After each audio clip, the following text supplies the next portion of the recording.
Welcome to Ratchet and Clank, A Crack in Time. New Game Plus, all gold bolts. It's a bit of a mouthful of a category. Uh, and I'll just briefly explain. New Game Plus, you can go into subsequent modes with all of your weapons at fully max levels and all of that.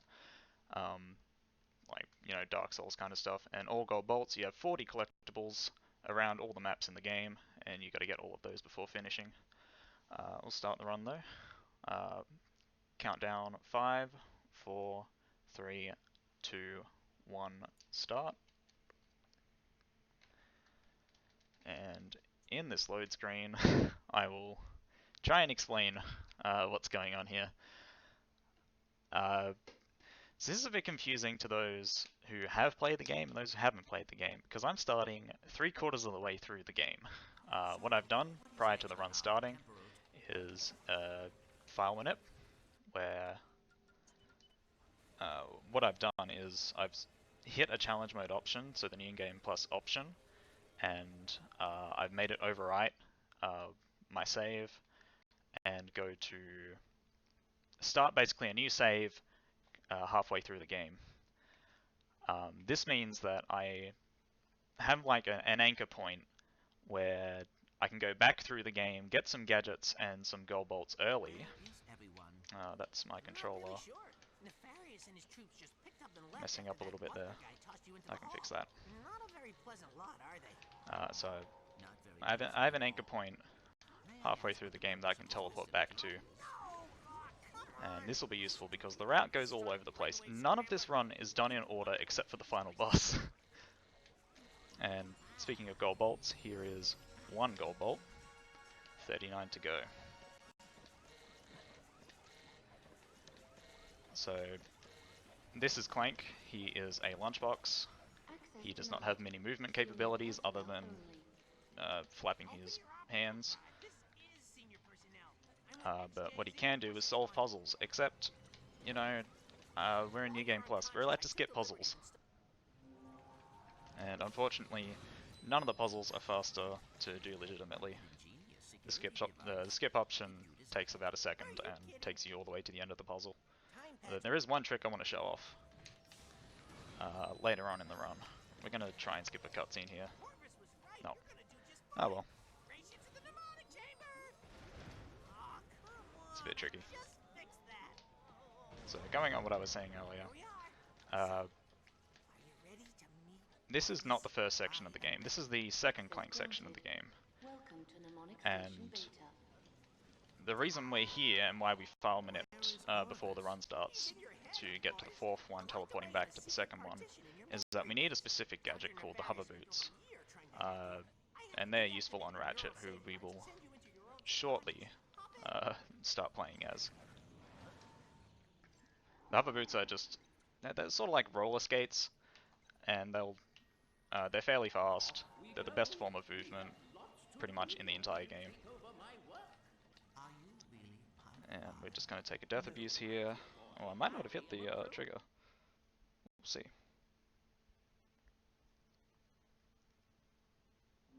I did. Okay, cool.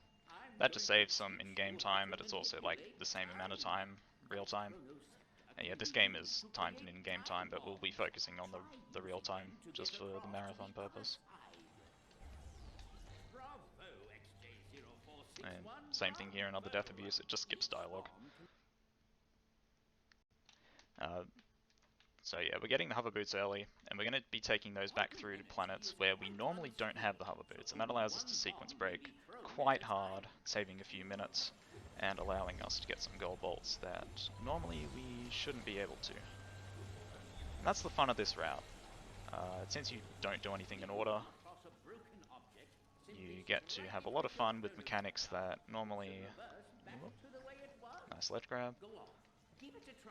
That are normally gated off and, require revisits later on down in the regular all gold bolts category. With that comes some fairly interesting route choices and glitches. Nice. That is the best one I've gotten all day. That shockwave is quite a lie sometimes.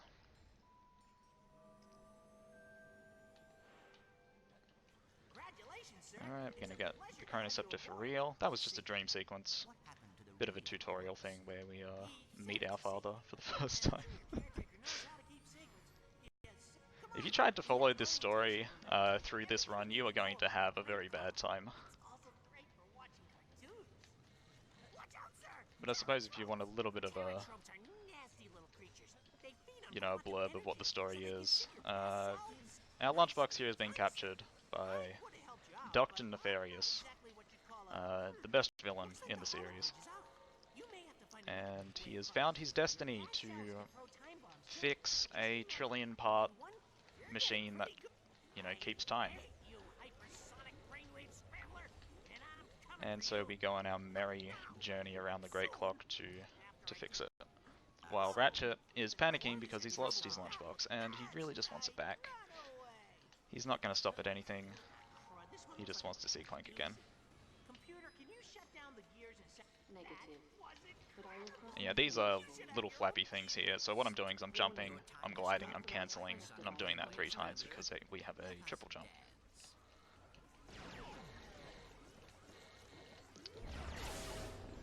This is the Hypersonic Brainwave Scrambler. We will be defeating him, and then seeing him again later in the run.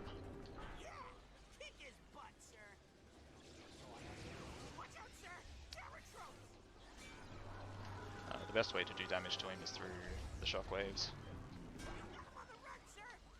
But it can be finicky because he is off the ground. Sometimes he won't take damage, sometimes he'll take too much damage and get flung away. But that was a pretty good fight.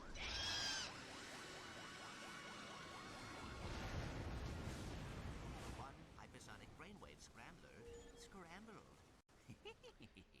That was amazing, sir! So one of the quirks of what I'm doing is that there is a legal modification, legal, not illegal, modification that allows us to skip the unskippable cutscenes that usually plague the run, and that just saves about 17 minutes of dialogue and all of that. But that's just real time, it doesn't affect the in-game time, which is what we're using as our primary timing method when we're actually doing runs.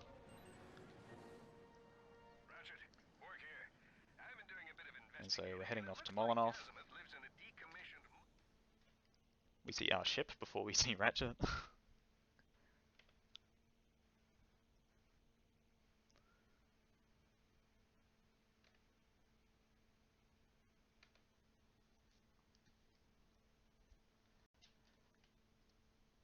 And yeah, this would be the 3rd Ratchet section normally.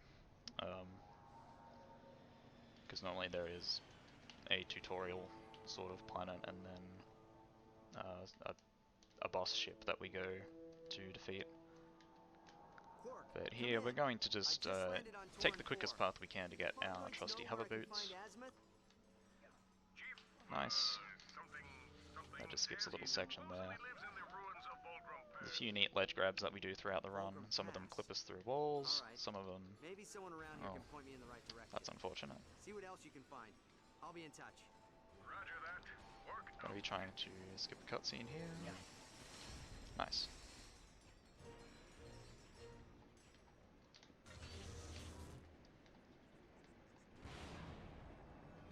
And what I'm doing here is a very complicated out of bounds that saves like a grand total of 6 seconds. But that's unfortunate.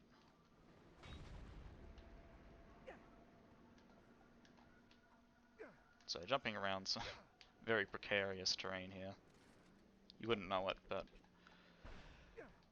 there's a lot of invisible walls around this area and specific things we're doing. And this is just skipping like a sort of like a trailing sequence where there's exposition about this planet and all of the junk that collects here and the battery bots that are revolting.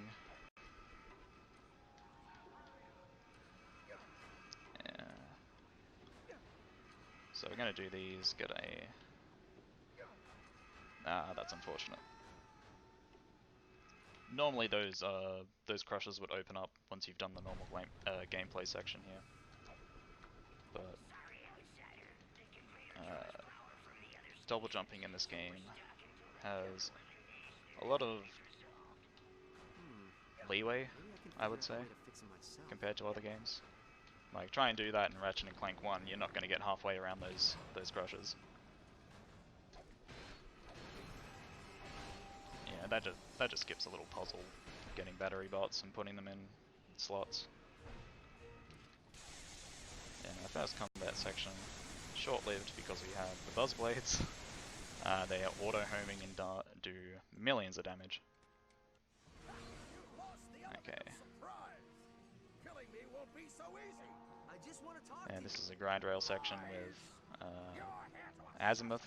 He is the only other Lombax, what Ratchet's species is, left in the universe. And naturally, once you see another one of your own kind, you get a tad confused when you think that the rest of them have disappeared into the nothingness.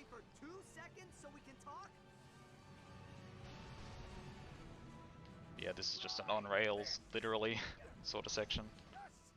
Although I still need to focus. There are optimizations you can make, somewhat risky. Whenever you flip over to another rail, you get a speed boost. If you chain X inputs sort of perfectly, you can keep that speed, but you can fly off the rail. Yeah, Angela is in the PS2 games, but the canon is sort of like rewritten for the future series.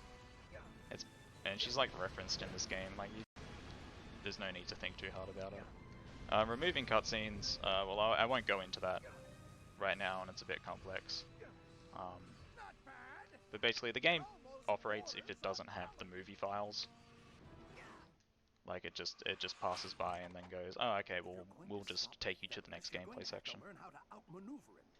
Used properly, these hover boots will give you exactly the edge you need. Now, back straight, legs bent slightly at the knee, and engage.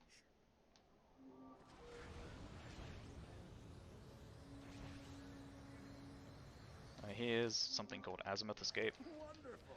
Normally he wants us to do this tutorial section. Oh, come on.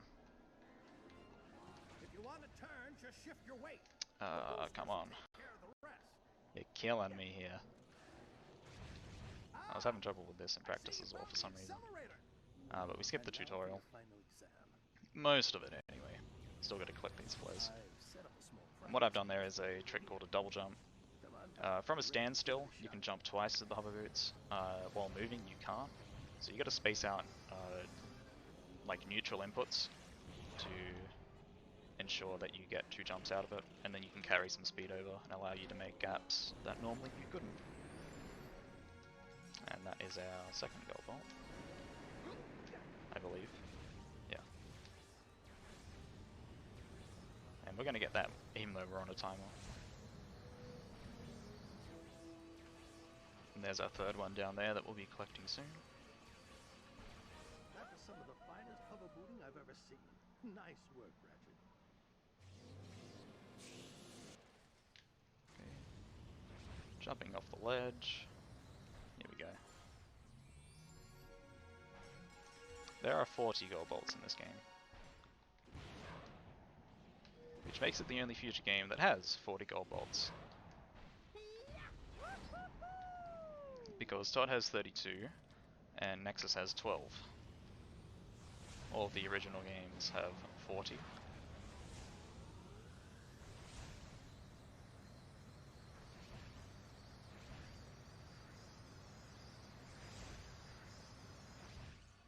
Oh yeah, stream got raided.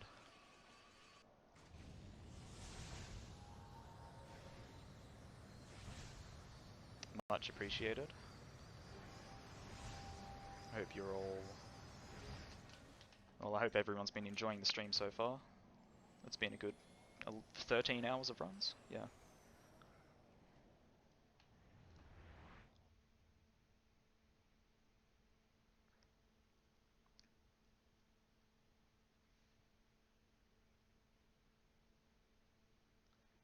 Let me check. Alright, nothing. Yeah, that's just completing the planet. We've got our hover boots now, so we're allowed to do a lot more movement. Sensors detect security satellites with this is fairly linear so far. We're going to be detouring to get some gold bolts on these moons. So this game is sort of unique. It has a free roam section with the ship. You can do these little spherical moons. I know this is some of the highlights in casual gameplay, exploring these moons. Yeah, and we're going to die while we collect this, so we don't have to see 2 animations, just 1.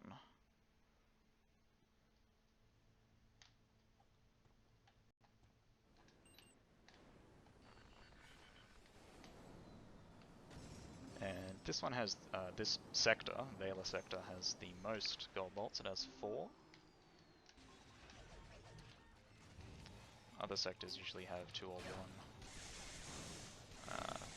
So this is a combat moon. Fairly self-explanatory. It's got 50 enemies you need to kill around it.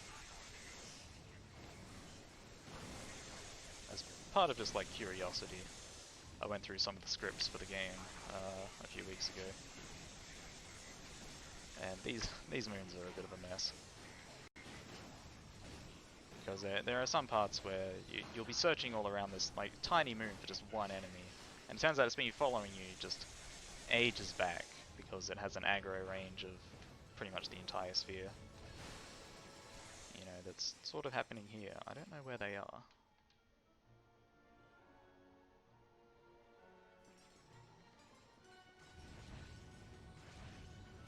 There we go.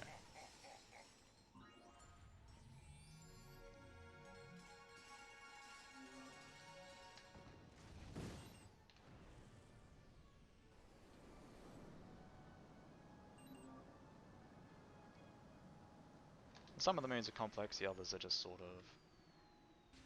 of completely solid, and you'll find the gold bolt in a little divot like this.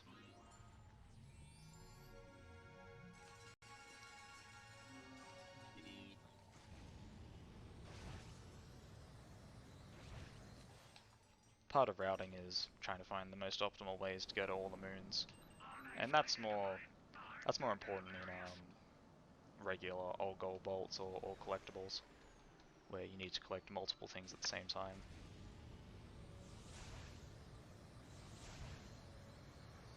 In New Game Plus, you already have most of what you need to go anywhere you want immediately. So mostly it's just a sort of point A to point B. How quickly can you get from one gold bolt to the other? And the camera is forever the enemy, forever the bane of speedrunners. And that is all for a total of 7 gold bolts. And we can go straight through that barrier. In regular all gold bolts, you'd do a little trick where you'd just roll out of bounds, out of the playable area for a minute or so, and then like zip back in and hit the trigger to go to Terracnos.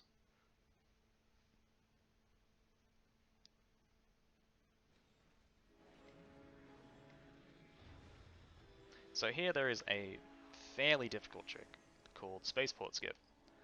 And then it skips a little combat section of the game. To me, it's the hardest trick in the game, and it barely saves any time in this category. But I'm gonna go for it once, and if I get it, I'll donate $50. Attention citizens. Rogue Lombax Alistair Azimuth. And yes, you can just ride on that for some reason. Limits. Troopers have been mobilized for your protection.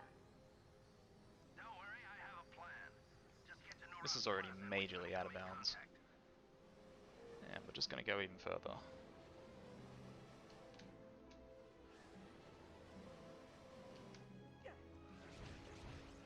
Oh.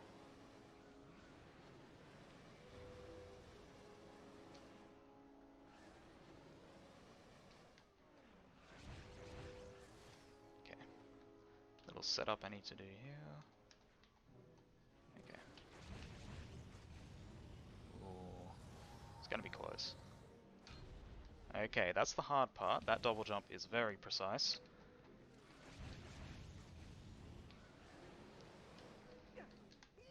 Oh, I can't believe it. Alright. That's the hard part done. I can't believe I got that in a run. And I'll try and explain what I was doing there, where I was like climbing up. That's called a slope intercept. Some slopes are like 45 degrees, and therefore you can glide on them without losing height. And then the game has like a soft light prevention mechanic, where it goes, oh, you've been on this surface for a bit too long, so we're going to give you your jump back, so you're able to scale slightly curved walls.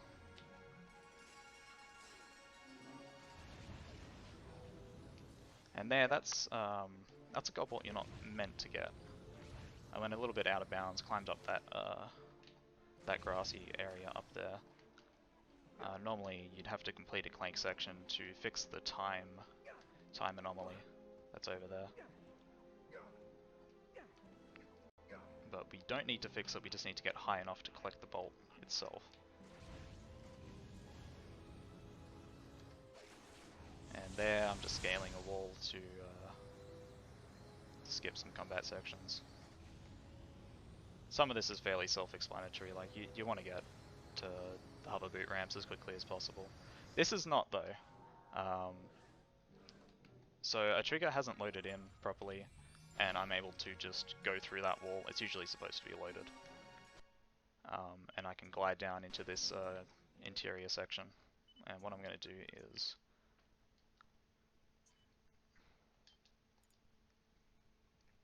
save the game.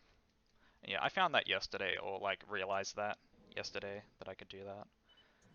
So I'm going to do something called a main menu warp. It's got about a leeway of half a second. And if I screw it up, I can lose the run, but I have safety saves, so it's all good. And I got it there. So what happens when you go to main menu?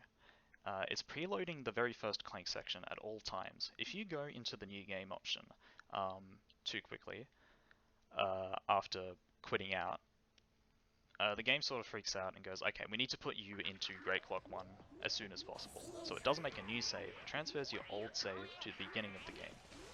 So this is the very first section of the game. If you were playing no file minute, you'd be seeing this first.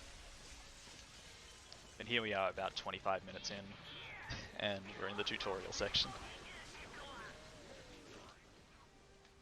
Listen carefully. I'm your only hope of escaping Dr. Nefarious. Good. You're safe for now. Where am I? What is Dr. Nefarious doing here? I'll explain everything as soon as you're safe, sir. But right now, we need to calibrate your ocular response processes. Try looking at the ocular scanner on your left. Good. Okay, now look at the one on the right. Got it. All right. Look at the This is just a scanner basic above. calibration thing. Like Good. Now, this is for one new more players. beneath. This is, the first thing you're supposed to do. Calibrated. Now, Learn how to play keep the game. moving. I'll hold them off as long as I can. And obviously at this point, I think I've demonstrated that I know at least how to play the game. Just a little bit. We're not supposed to have the Chronoceptor here, but we did collect it in Great Clock 2. So now we have it early, and we can stand on nothing to fix this planet. Which also, we're not supposed to do, we're supposed to complete the third Clank section. Sure. I've never gotten hit there. That's very curious.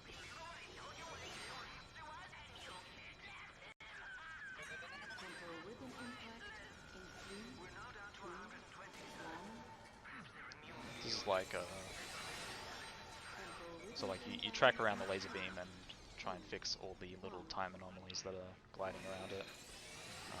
This has a fairly high skill ceiling to it, especially in something like 100% where there's requirements related to it. But we're doing this one because there is a gold bolt all the way out here in the distance. No way to get to it except to complete that puzzle. Very simple stuff.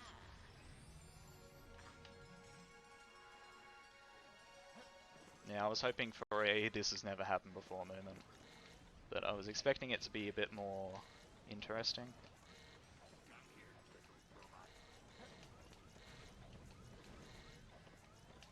Can someone do this for the Zelda timeline? There's a perfectly logical explanation for that. But let's save it for another time.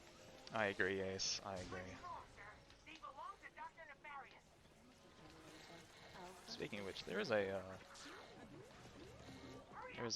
OOT race tomorrow, isn't there?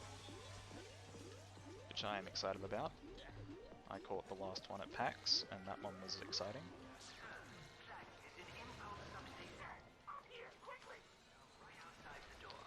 Alright, so we've just sort of gone through this fairly basic platforming section. Oh, okay. Yeah, ledges in this game can push you back for no discernible reason.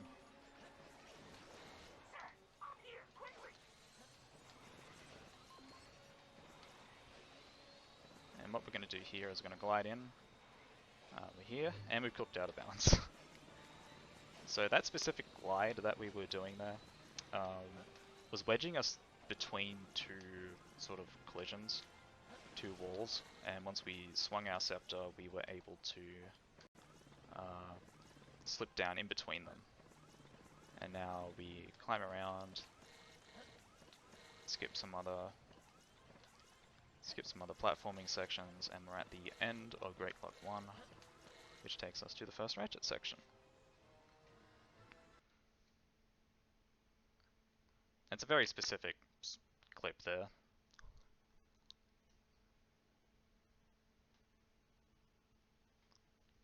Getting stuck in this game also builds like downwards momentum, which is a portion of why that clip works.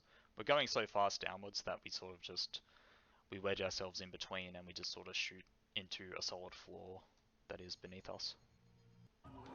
Is that a gold bolt back there? No. There's only one gold bolt in Great Clock 1. There are 4 on this planet, which is Zola. Also, we're not meant to have the boots here. We're going quite fast. We're supposed to be behind Quark, who we briefly saw at the start of the planet. But for a majority of this, instead of catching up to Quark, Quark will be catching up to us. Well, where there are bridges, there are people. Where there are people, there are ships. And that's what I mean by like having all these things on the first visit. We're able to hit that hover boot ramp and get that gold bolt quite early, even though we can do that quickly in New Game as well. There's a bunch of little conveniences. Okay, we hit the save point there. So we're just sort of skipping some cutscenes that are a bit unnecessary. Nice, got the Hyperstrike. And we're going out of bounds to skip some Quark sections. Because he wants to break down some walls, and we can climb, we can go out of bounds. We're very busy and we're very time limited.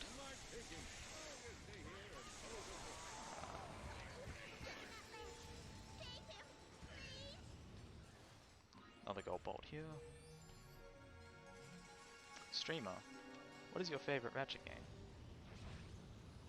That's a tough question. But it is Ratchet and Clank 2.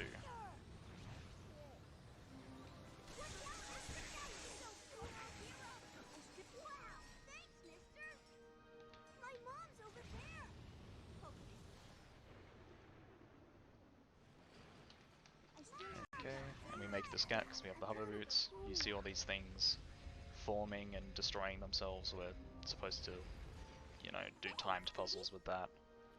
But instead, we can make that gap now that we have the hover boots.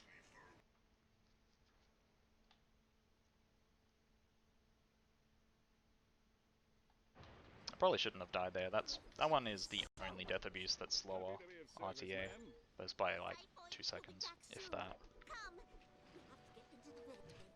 So, what are these things? Mutated viruses from the Corpo sector. We haven't seen them on this planet in years. Something must have happened to the Zoni. Alpheus, open the door! And when it comes to Ratchet runs, like A Crack in Time, all of the categories have their moments. I think this one is the best category in the entire series, but I'm very biased because I routed it.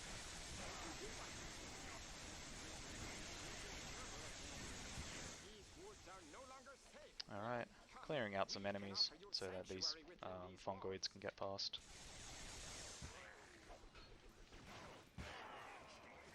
We only need to clear out the last ones, and they will follow us straight to the end.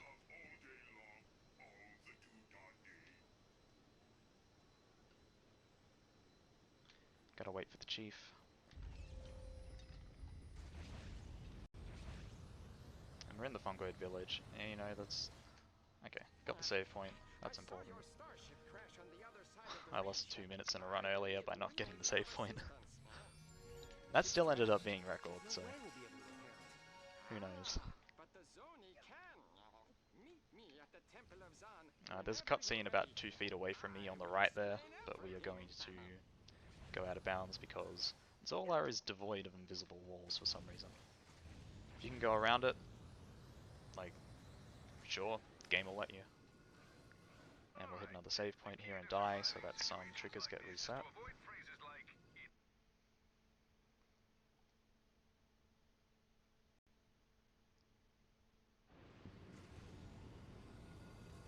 And here is the Temple of Doom, Temple of Zaan. I'm through. Let's hope this vessel is worth it. And these are not very hard when you have the hover routes. We're going to get the Zoni vessel, even though we have Sure it'll fix utilized the Zoni powers many times already in the run.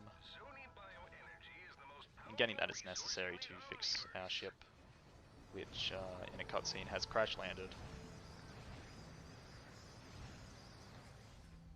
Alright, everyone's inside the temple because of that death abuse, and if we didn't die, then nobody'd be inside the temple to lower the doors down.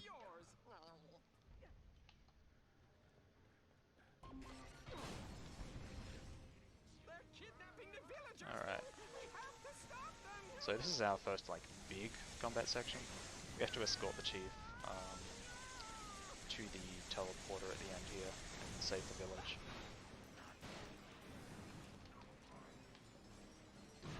So we use things like the Rift Ripper, which is sort of like a trap weapon that'll kill enemies behind, or far away behind walls and all of that. I have a secret passageway that will take you back to your ship. Stay close. And the chief can get lost sometimes, so we need to keep looking at him.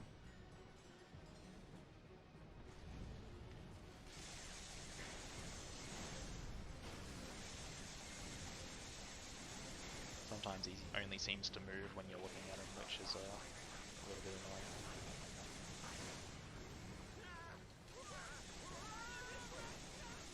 Yeah, like see there, you stopped in the middle of the bridge even though we were... Come on.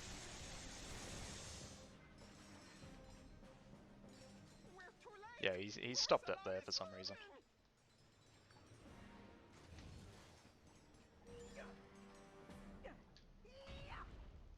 Normally he follows you, or ideally he follows your blade down. We have to stop here and wait for a text box to pop up, otherwise we soft lock.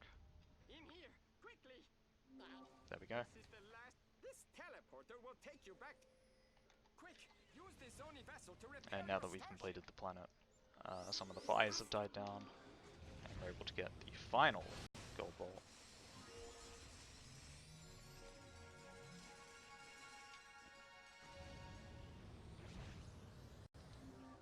And leave the planet.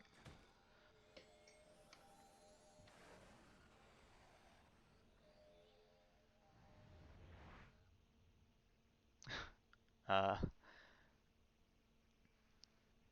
donation from Persona, $27.07. Isabel says, well, I can't say that word on stream.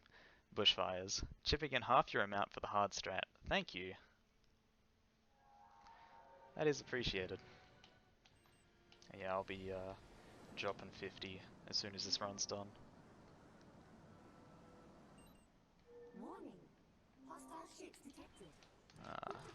I don't have my weapon set up on this file. So yeah, killing some enemies here.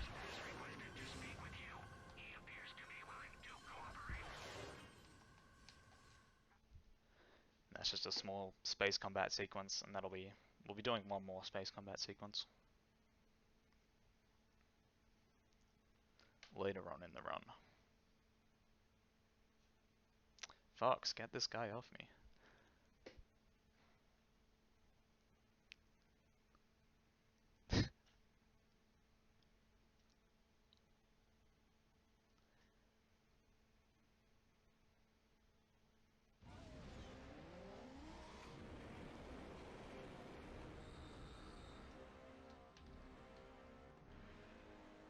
This is Vorsalon's ship.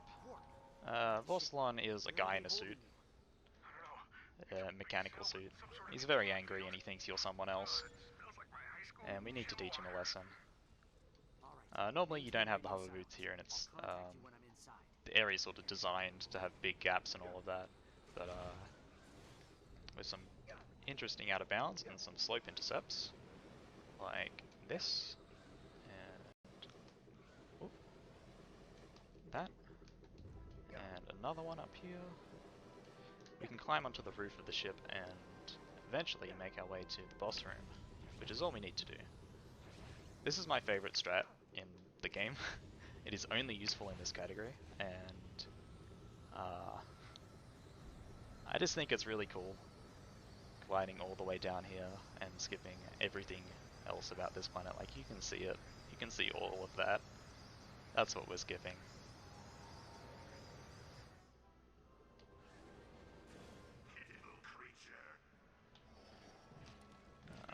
So I'm gonna set up some weapons. Vorsalon is very good at dodging. One of the important things about this category is that we don't have the Rhino. The Rhino is like a super weapon. It's a staple in most of the Ratchet games. And it does massive damage, and it's especially useful against bosses. So we have to use some creative techniques to whittle down bosses instead. We don't have the Rhino because it's gated behind some gold bolts, which obviously we can't collect. Can't collect into the file setup.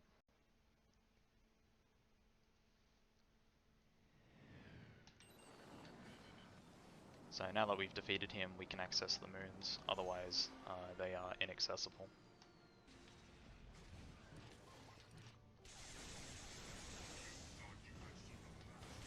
And we're pulling out a little buddy Zircon. Zircon's very cool. He has rapid fire shots and all of that, and tracks from a pretty decent distance. The game is allergic to giving me Buzzblade ammo on this moon for some reason. All of my practice runs I've been pretty starved of it.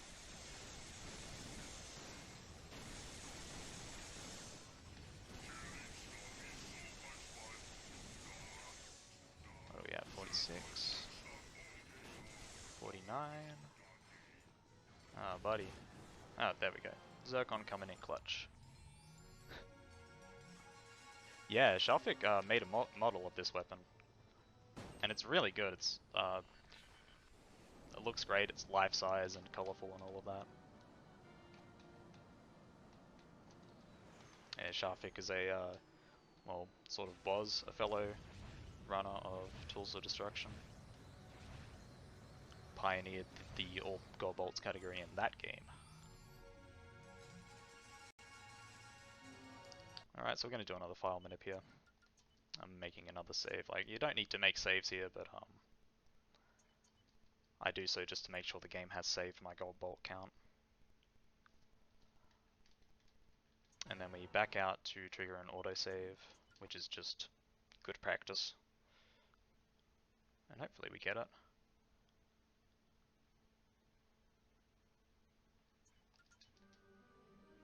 Nice. And that is our second file minute.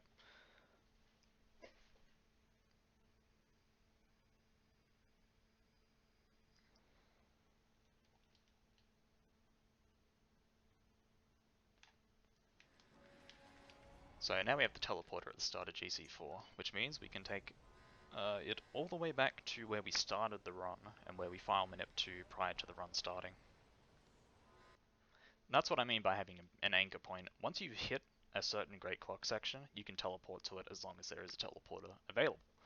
And once we complete all of that, GC1 hits its second state, which has the teleporter, and we travel back 3/4 of the way through the game. So Sector 4 is the most complex of the sectors. Or rather, it's linear, but doing the puzzles and all of that casually would have given you trouble, especially as a kid. The game definitely isn't easy.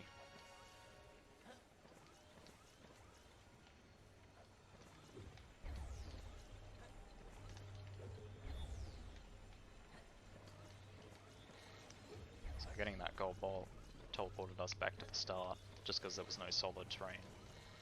I'm gonna have a bit of fun. I'm gonna show off this trick. Temporal recording initiated. Normally I'd skip this, but this is a bit too fun to Temporal not do. recording initiated. Yeah. If you can carry momentum out of that elevator and fling yourself up. The ceiling isn't solid for that chamber.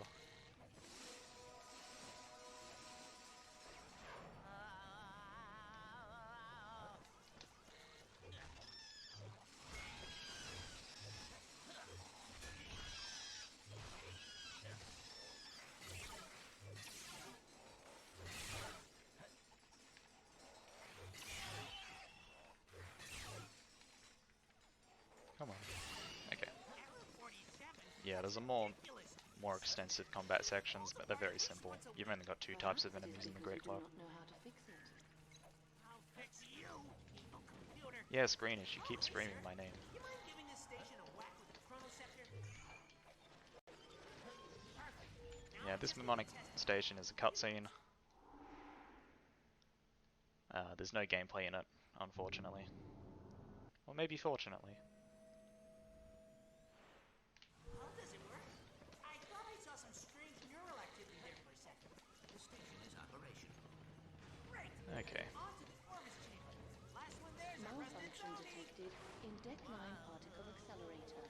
Running diagnostic. I'm praying I don't get dunked here. These dudes can really mess up your day. But we got past them. They're a bit erratic. I need to remember to get this.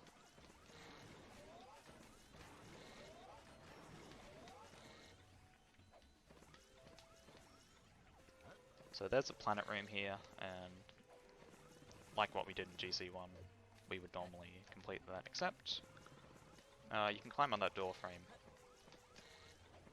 Normally you'd climb on the planet itself, and then glide over. That was the old strat, at least. Shoutouts to Wed, who... Wed basically created this, like, the regular Argos bolts category from the ground up. Which, Updating rift prevention protocol. I salute his pioneering and commitment to some of the lesser played categories in the series. 91% complete. Protocols updated. And he hasn't run this yet, but I know he will enjoy it once he gets around to it.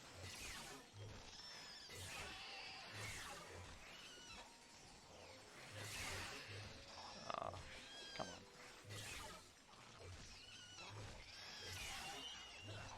And that's the combat section. Yeah, the auto aim is killer when it comes to trying to defeat enemies. It is always way too generous. I'm gonna skip that turret. The chamber's right this way, sir. Well, this is it. And there's a really cool door animation there. You can see it, except you can't, because it's faster to clip through. XJ04.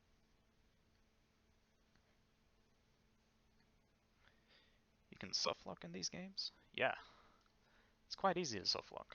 There are consistent ways to softlock. There are consistent ways to corrupt your file. And I try my best to not do that. Right here in the Vanilla sector, this is the 4th sector. You'll notice that we haven't gone to the 3rd sector yet. And we'll be getting around to that.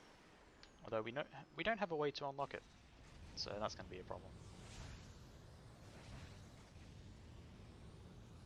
But again, 2 more moons that have gold bolts on them. Fairly easy gimmies.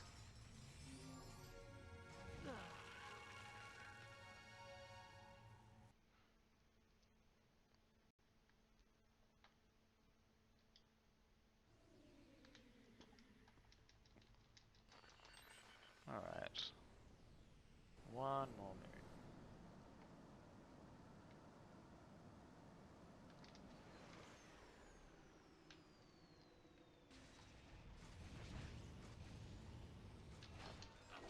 This dude. I'm sorry, I don't want to kill him.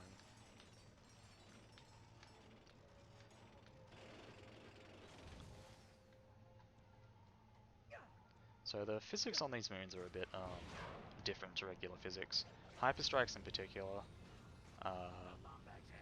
where I'm sort of like slamming, I'll demonstrate. Like when I slam like that, I have increased gravity on moons like these, which makes it difficult to try and hit like precise jumps and all of that. So most of the routes are, you know, as safe as they can be to prevent the increased gravity sort of screwing you over. The worst case scenario is that you hyperstrike and then you sort of like slip off the edge.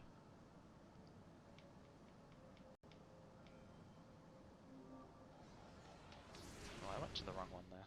That's fine. This should be number 18. Oh, sorry, no, this should be number 20.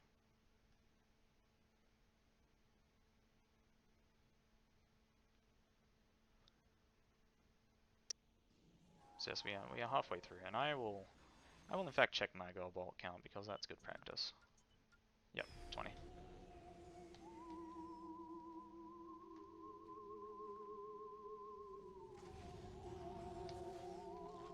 Here's Icy Peak Skip. Fans of Spyro 3 may know this trick. There we go, we have skipped Icy Peak. And we have gotten the end of level leg. I don't know why I'm committing to this bit. Shoutouts to Wed.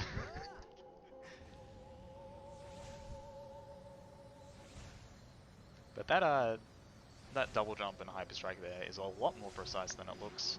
I'm surprised I got it with that much leeway. That skips a planet called Vapedia and a boss fight, and getting Clank. Yeah, we skipped getting Clank. We have decided we don't love him anymore. It also skips a ship battle as well. Yeah, like that double jump saves about 10 minutes probably. Here we are. The final showdown between good and evil. Can you smell that? That's drama, baby. I smell something, and it's definitely not drama. So we're here in the trash compactor, where we belong. We're here with Nurse Shannon.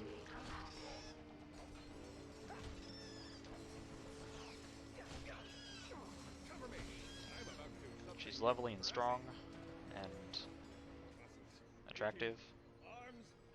Yeah. Yeah, we'll say that. Hey, I got up here. That's not interesting. This is interesting.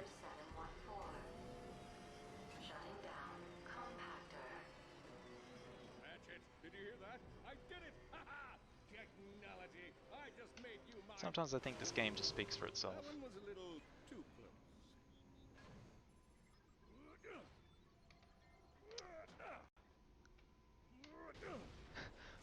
Phyllis gives $11.21 and says, Mobius, when are we getting married?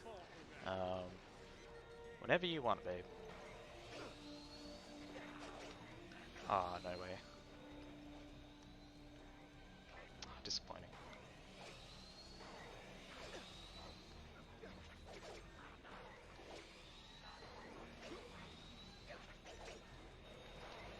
I'll try this one more time, and...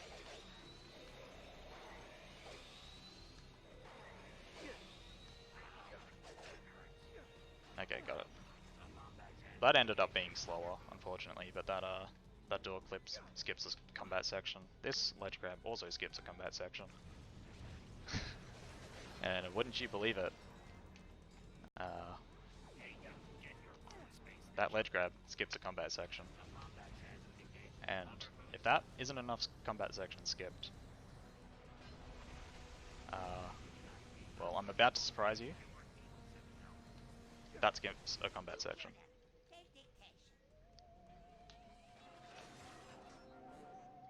Yeah, all of those sequences, all of those ledge grabs and that, just barely possible. And they're mostly clipped through doors and walls and force fields and all of that.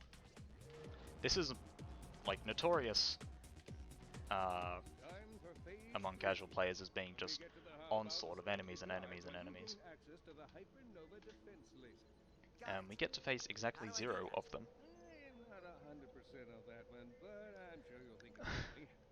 Vibing Dude gives $8.02. Says, wow, swag, that's insane. Thanks, Sasaki.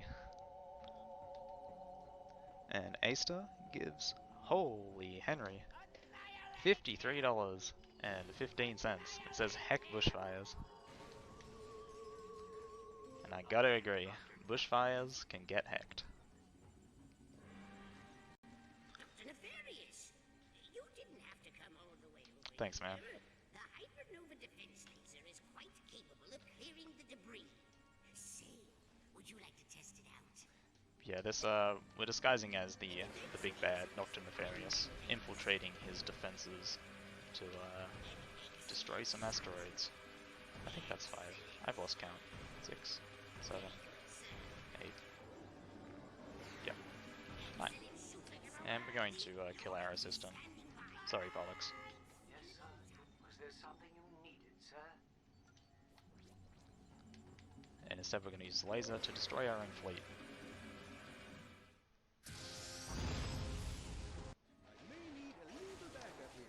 Alright. Oh no. Okay. We didn't get Quark Walk. Quark will sometimes just walk through that barrier that you see right over there and save us a bit of time later on.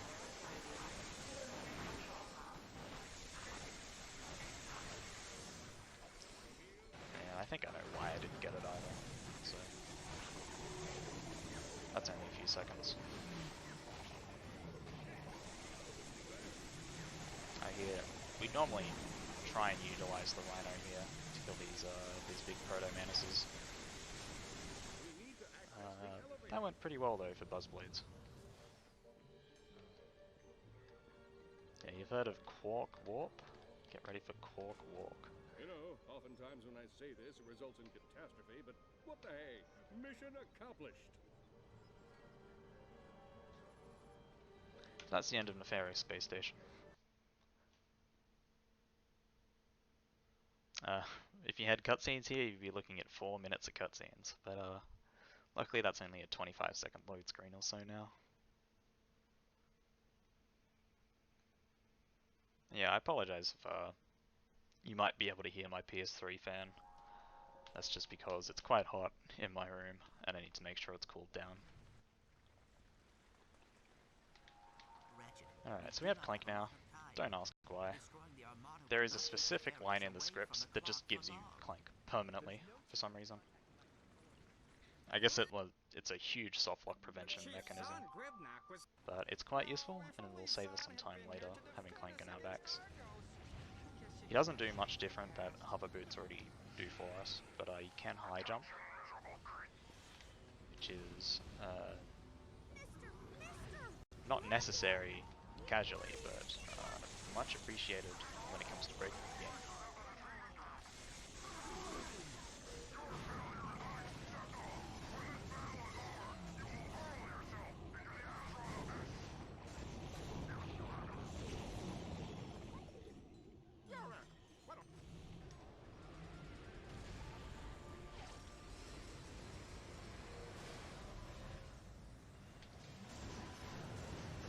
This is about the most ordinary section of the game. There's no gold bolts until the end of this planet.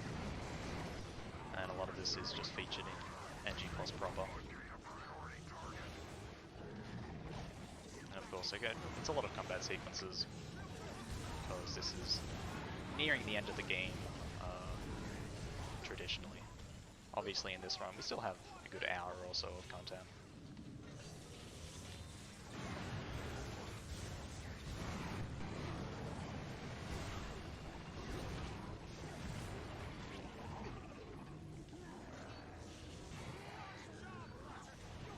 Those hydro tanks are down. Commander Argos is trying to flood the valley. We have to get to the top of the floodgate. Think I have an idea. So I gotta plant some seeds. This is a callback to something that we don't do in the run, where we plant some seeds down and vines grow in the past, grow in the future, or rather the present. Because currently we are in the past, we've taken a time portal to try and amend history to our liking. As you can see, a vine has grown out of that portal, where it definitely wasn't there before.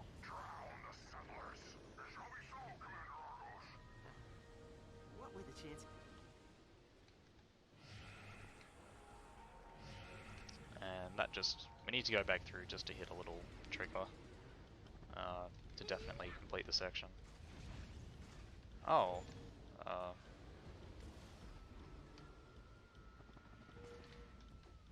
interesting. Okay, we got the ledge grab, that's fine. But yeah, that skips riding the vine because there is a huge vine in the present. And we don't have time for that. So this is Commander Argos. He's quite similar to the Hydra tanks we just fought. A bit of a pain in any percent categories, but in New Game Plus we do have enough damage to destroy him before he gets many attacks off.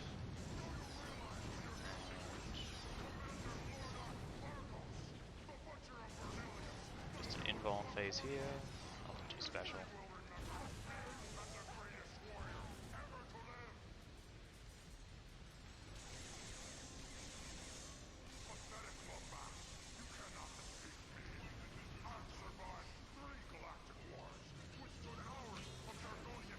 Excellent.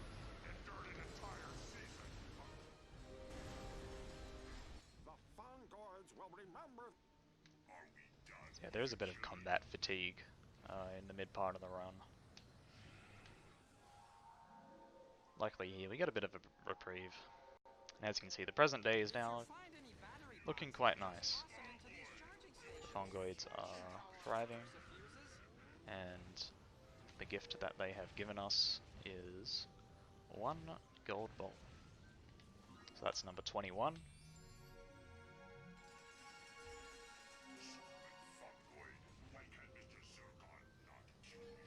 And then you get these battery bots to power up the ship. That happened in my run earlier as well. It can be quite finicky when it comes to throwing them, because if you don't lock on correctly, they will just vanish if they're too far away from their spawn point. Okay, altimeter, thruster, warp drive. Perhaps we should read the instructions. So now we're back with a vengeance, Nothing to it. going back to And Nefarious now Space Station and hopefully finishing off Nefarious, hold on, I'll just go. because he ever so rudely flung us over to this backwater planet.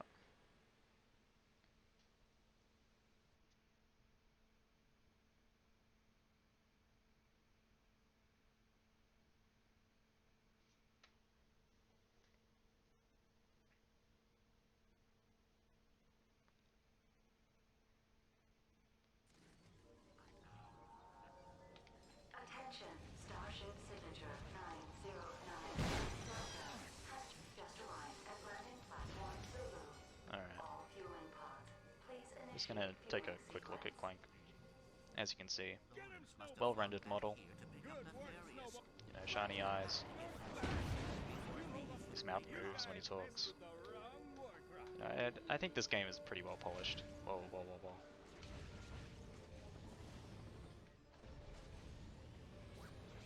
Yeah, we're moving so fast on that platform that if you go into the zoom mode on the Plasma Striker,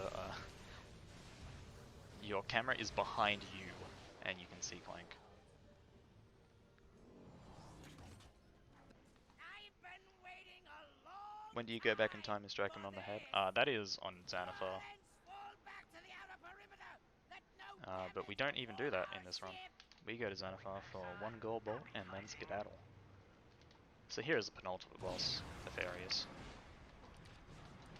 Didn't see that coming, did ya? That was luck, Lawrence! He's not too difficult since we have all of our weapons, but recently this fight got a bit of an upgrade, I would say. What you can do is, you normally chase you all the way around, but so we're going to go to that point, hit a trigger, walk back, and reactivate the next combat sequence.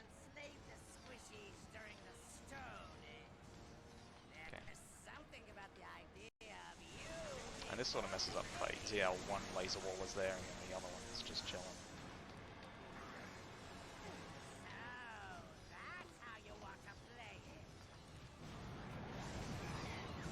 Okay. And we did ship skip, skip to phase. The second eye goes back up. We're going to be doing something quite similar.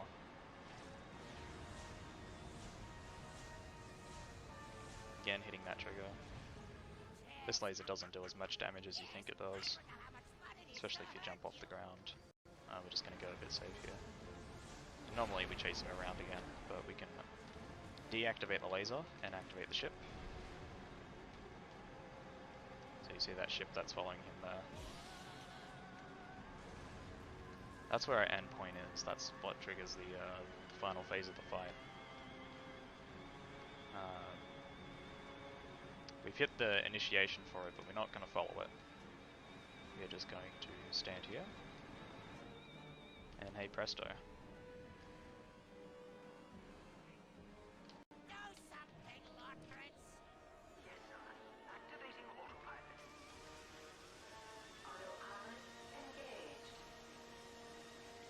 No, we skip.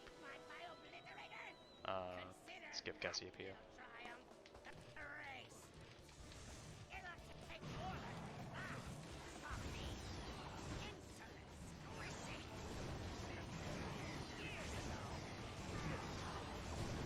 Alright, Nefarious is dead. Crab emoji.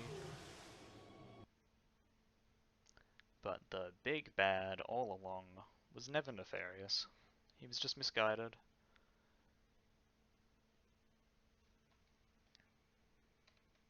Why is he dancing? Because he's having a good time. Aren't we all?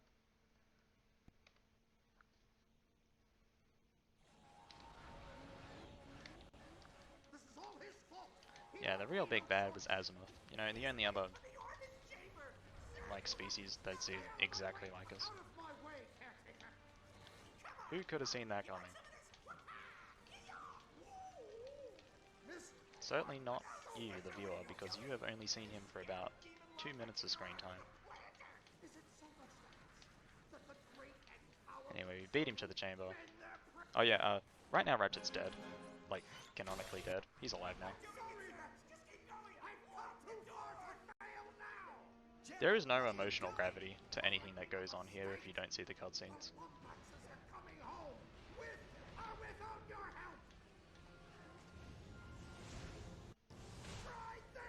And another grind rail sequence, because Azimuth is a big fan of those. And also he has way cool hover boots, they actually work.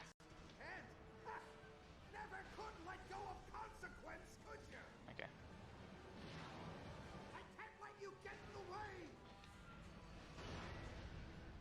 So obviously this is the final boss, we're going to go face the final boss, we're going to complete the run right now. You know, the other 19 gold bolts, oh no, my controller's malfunctioned.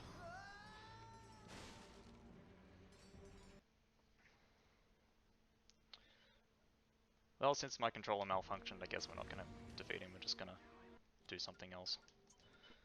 We're going to go to Sector 3. So, the third sector of the game, Korthos Sector, we haven't unlocked yet. Even though we are literally about 20 seconds away from completing the game.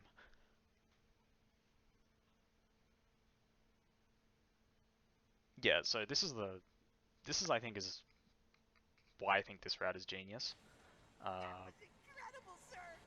Because this is possible and because we can do Sector 3 so late on, we get to skip a lot of the nonsense that goes on in Sector 3 and only get the gold bolts. Because there's a lot of unnecessary stuff we would normally be supposed to do, including another Vorsalon section, the entirety of Xanathar, which is a very linear, boring planet.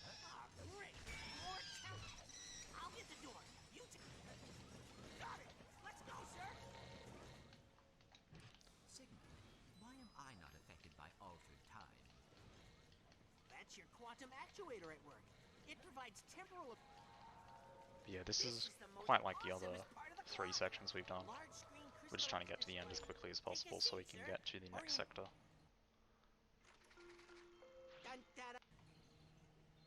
Incredible. much as we'd like to stay in chat and listen to all of us. I told you. We've got some gold bolts to get. Now, come on. It's time for another lesson.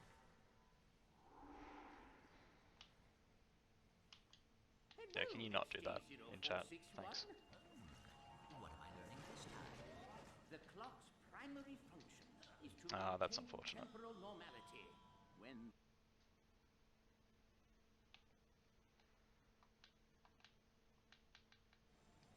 Okay, we're just gonna wait for the platform. It's like 2 the seconds. clock's Yeah. primary function is to maintain temporal normality. When that normality is threatened, you are the Alright, so we're supposed to get a tutorial on the beautiful, isn't it? on fixing planets. You can see it has fallen prey to We can temporal skip that. waves. That saves about a minute, I It's think, up to you to fix it. Go ahead, give it a try. because the first planet, the first platform there loads when you beat the planet. The rest is still loaded, but they're hidden. So if you go close enough to them, they'll just pop up. And we'll be seeing a similar thing here. There's a combat sequence that teaches you to deflect projectiles. But if you just jump off into the distance, you can just skip it. Don't be scared. This is only That's definitely an oversight. I am very proud of you.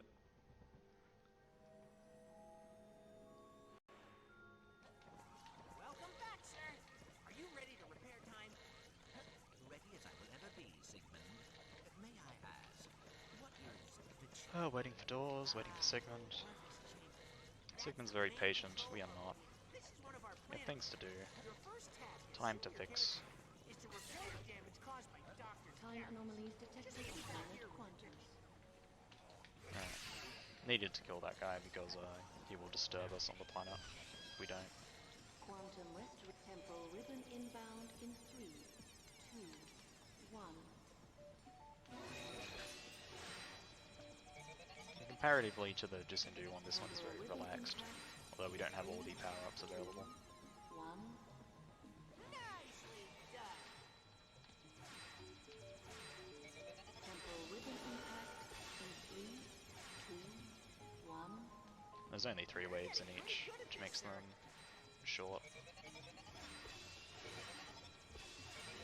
Warning. Rift seeker detected. Warning. Rift seeker detected.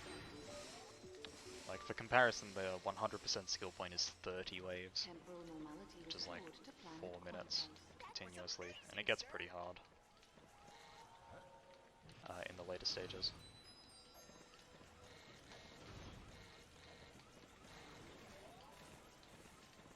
So there's a gold bolt hidden around here.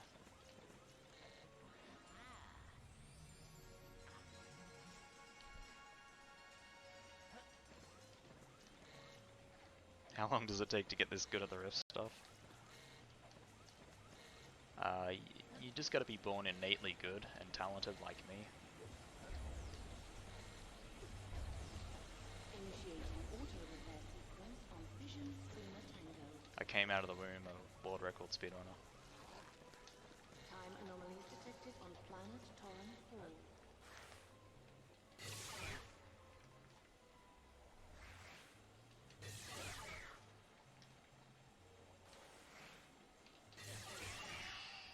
Quad temporal ribbon impact in 3, 2, 1.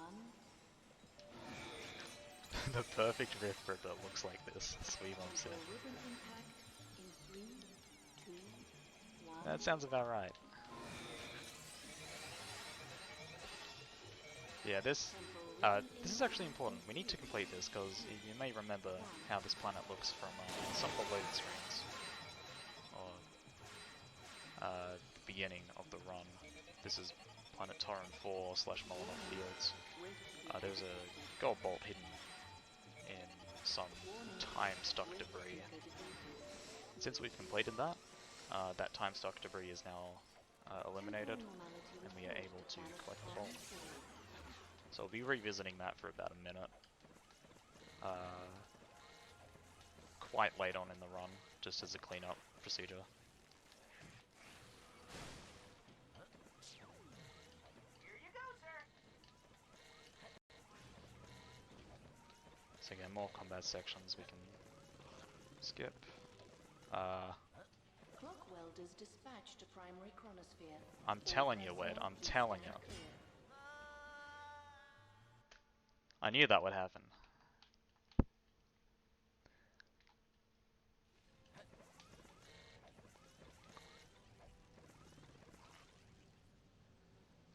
Yeah, Wed owes me like $50 for that.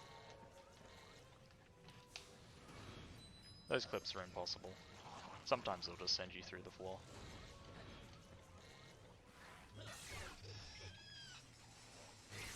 It's the same sort of principle as the clip in Great Clock 1 way earlier in the run. You sort of just get stuck there and your downwards momentum slots you in between the gap.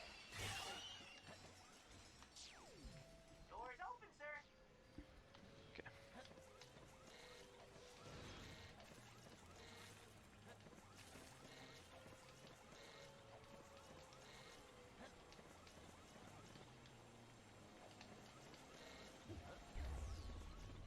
All in all, this section probably has the least interesting skips in New Game Plus.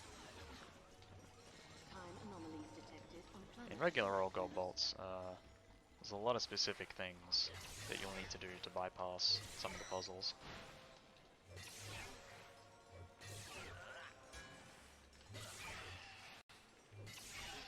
Alright, good. This is our final time planet.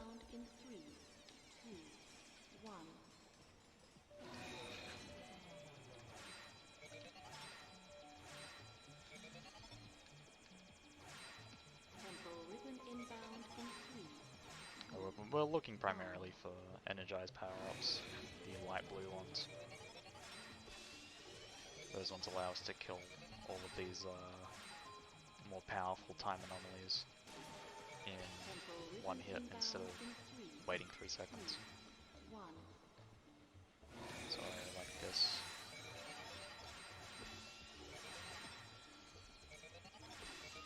There we go. And part of the skill of that is like learning to use both directional sticks, because one of them rotates the planet, the other one moves your cursor. And combining those, you can move at double the speed if necessary.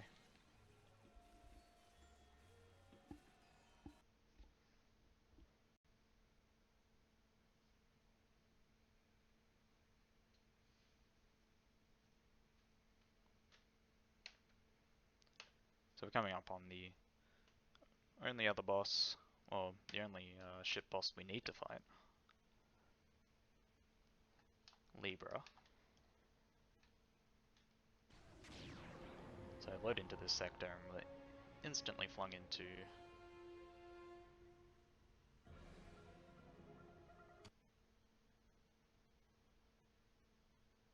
what's going on? Jim, come in. You got hostile ships. I see them. The Valkyries.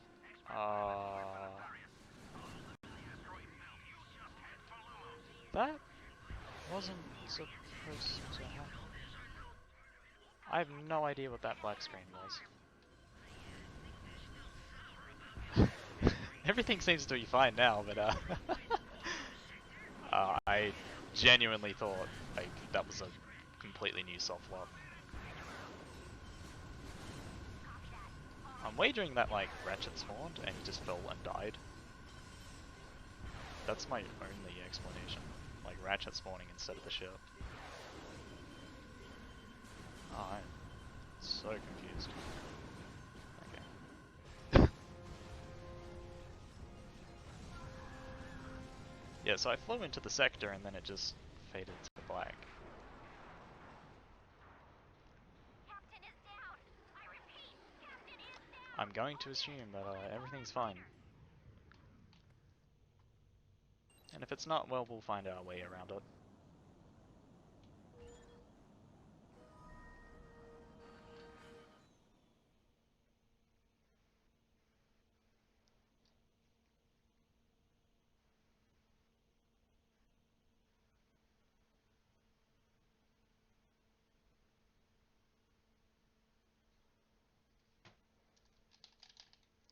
So we're on to planet Lumos, Coral Canyon.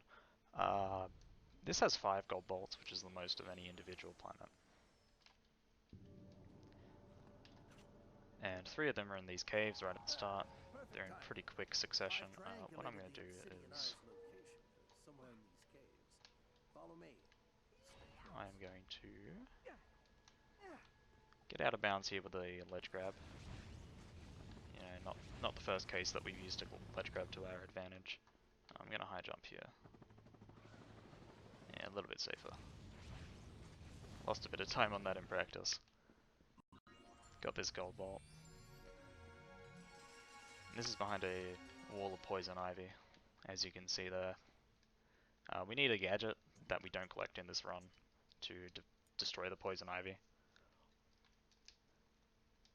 So instead well, we're sort of locked in that room, so we need to save load to get our way out of it.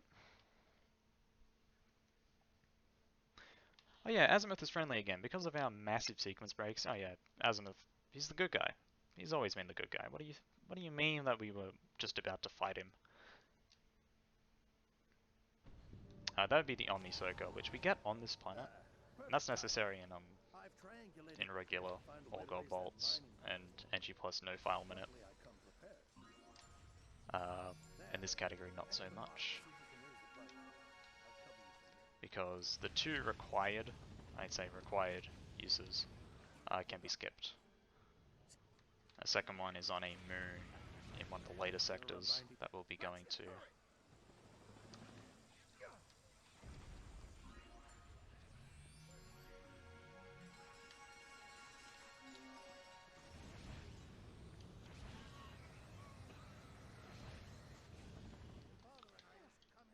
So, well, speaking of the Omni Circle, the reason we normally complete this planet is to get the Omni Circle. But, since that's clearly not required, it's sort of just a fetch quest for 5 gold bolts.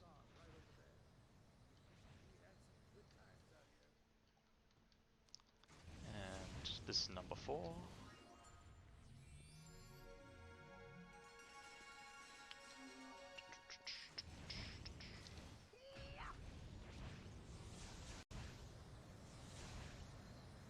Casually, you may remember this planet by being sort of like a open area, couple of missions that you need to do to eventually quell the Agorian threat. You know, we're very busy, we can't really meddle in these affairs. We have gold bolts to collect, so unfortunately we're going to leave the Volids. Going to leave the Volids now, and we know they'll be fine. They'll be just fine without us.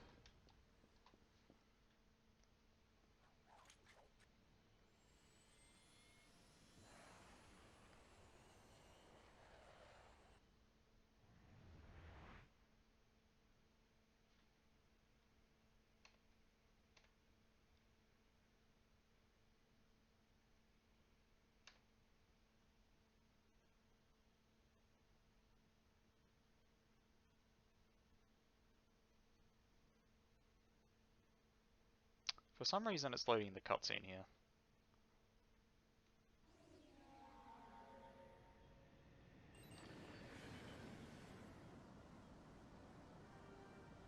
That makes no sense. I'm not sure what's going on with the Cortex sector right now. We're just gonna pray that we make it out okay. I read you, Quark. How are things with the Agorians? Not so good. Somehow I've done this dozens of times, and it's like in the exact same manner, and it hasn't done that before. Did you tell them you were a thrill-seeking warrior with a thirst for battle? It's always weird when stuff like that happens, and this game is a bit of a wild card. There's a lot of unexplored file minute territory. Alright, I'll be there as soon as I can. Just How long has my PS3 been up for? The length of this run, plus 5 minutes. No, I make sure not to keep my PS3 on for too long, especially since PS3s are fairly prone to overheating and all of that. But it's definitely a game issue and not a PS3 issue. Generally, you can boil down most of the quirks in this game to specific challenge mode related issues. Okay. So this is the Battleplex. sort of like the token arena planet of the game. Here we'll be doing 11 challenges, 2 of which give us gold bolts.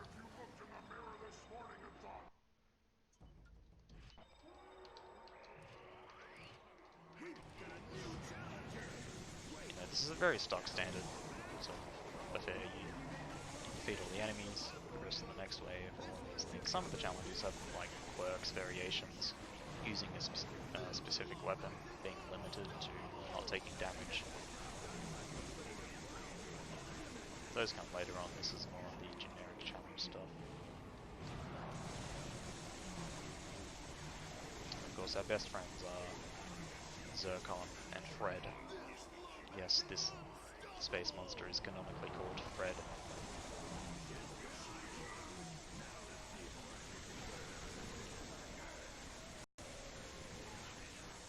Nice.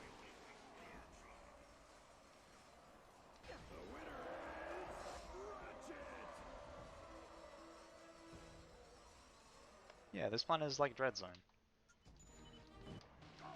For all of you 3 Ratchet Gladiator / DevOps fans out there, one of which is me.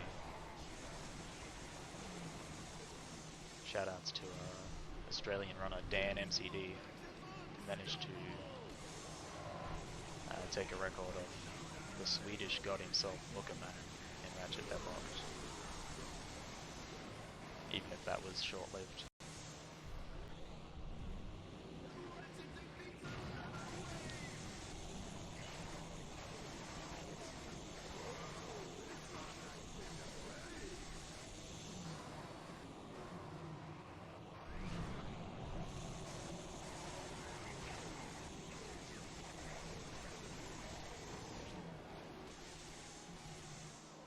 There's obviously not much to talk about, especially with challenges like this, which are very, I guess, repetitive. Like, once you get to the third wave, you sort of get what's going on. It's just adding more enemies, adding more powerful enemies.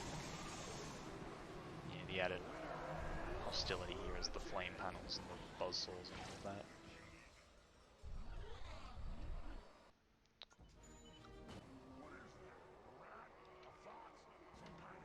Here's one of the first limited challenges.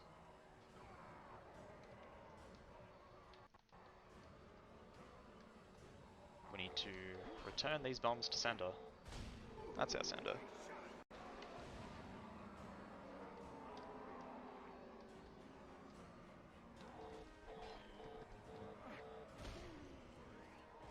We have $53.15 from Alexander Hudson. No comment, but that is extremely generous. Thank you.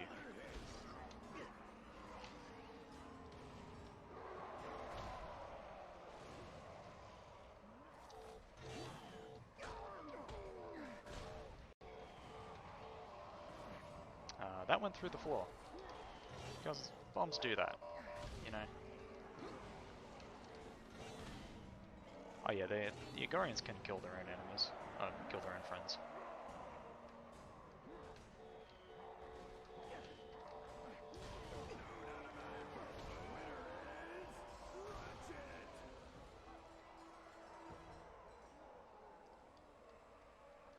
You know, speaking of the other Rat games, particularly DevOps, while the ports aren't the best, they do open up some pretty interesting opportunities, and they're very good speed games in their own right.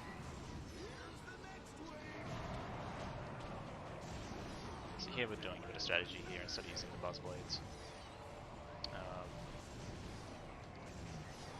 We're going to use the Negotiator, which has a blast radius, and then using the Rift Ripper to kill some enemies on the leftward panel.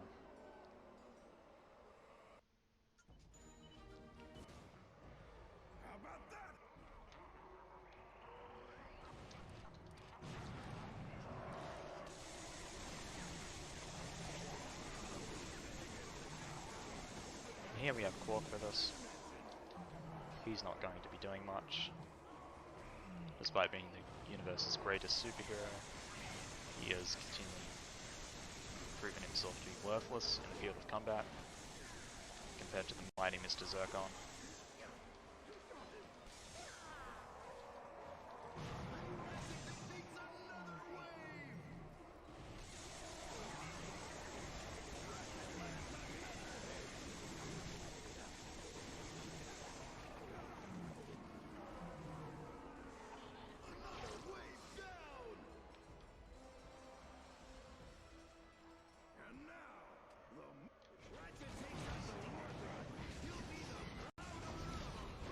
obviously we're using the negotiator here, since it fires 3 rockets. And that takes down the Warg Rock pretty promptly. Oh, not meant to pause there.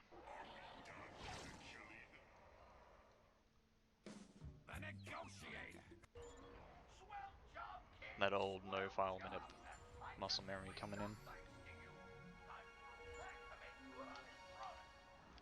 Yeah, you'll find good elements in every single Ratchet game when it comes to speed games.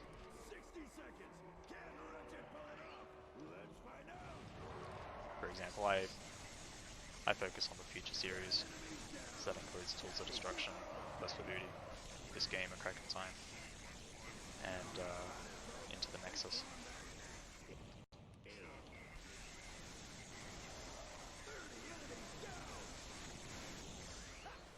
And every game has a sort of unique quirk or property that makes it engaging. And that's the fun about it. This will be our first gold bolt or 2 in the Battleplex.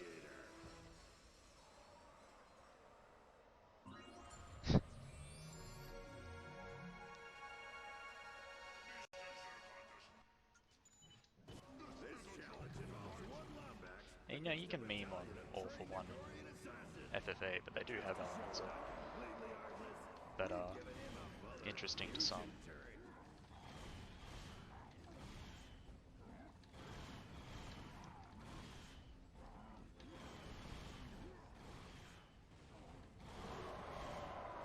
And of course, this isn't very interesting, as you can gather.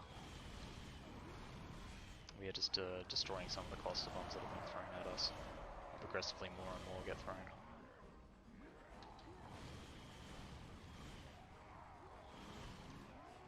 I say it's fun with fusion turrets, but I think I disagree.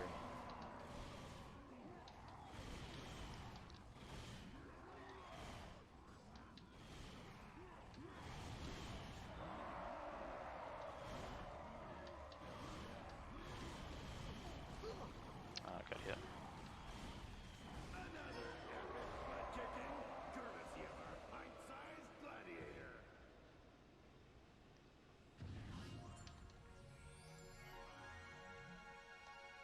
And there's our 37th zonie. May as well talk about the zonie. In file setup, you need 36 of the 40 zonie, because that gives you the overthrusters, which allows you to travel in space really quickly. There are 4 zonie gated behind the Battleplex, curiously. So you have just enough available zonie to get 36 without having to dip into the Battleplex. And that's shield glitch. Yeah, okay, cool.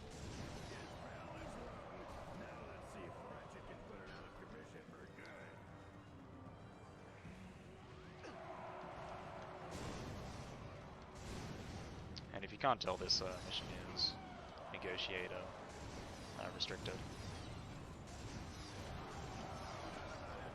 That's fine, because having 3 rockets makes quick work of many enemies.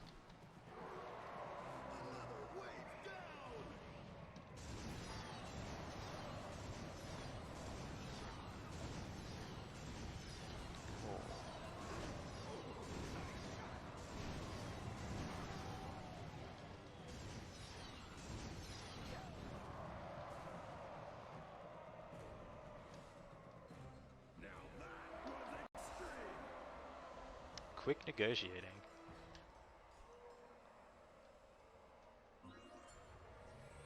I'd say I'm a good negotiator, yeah.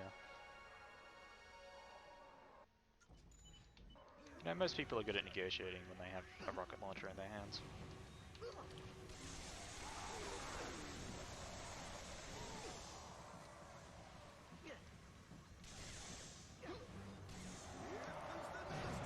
This one we have poison gas around. Obviously, since we have the maximum health, we're not exactly too concerned about it. It's just going to drain away slightly.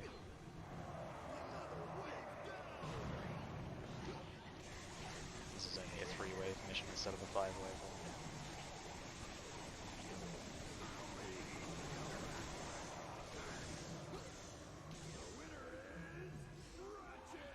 Why don't I have 200 HP? I don't know. I don't know why it caps at 199.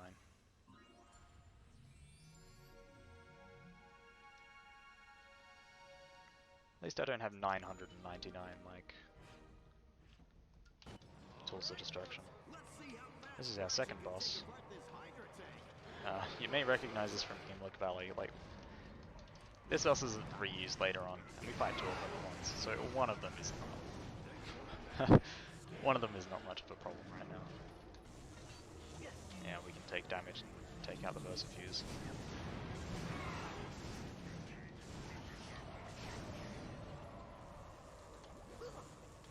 Oh, come on.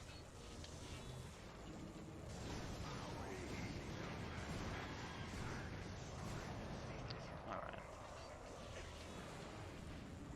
After this we've only got one more mission, which will give us a gold bolt, and then we can leave.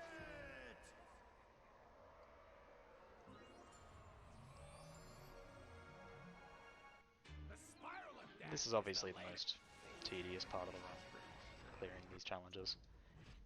Because they're not too difficult when you have the universe's best arsenal available.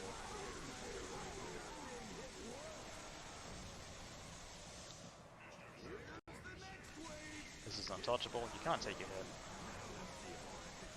Not that we're going to be taking many hits when we can destroy anything in a 50-foot radius.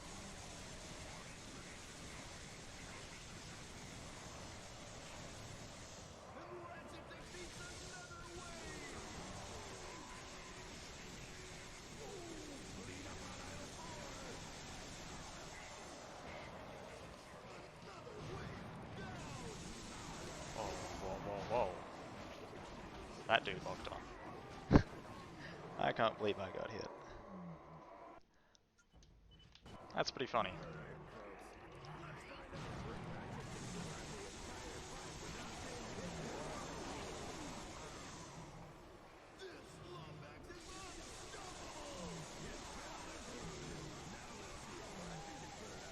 Yeah, sometimes enemies can sneak up. And because the camera is only showing what's in front of you, you'll never really know if there's anyone spawned behind you. But luckily this challenge does not have a great deal of length to it, so it's just going to be a minor setback.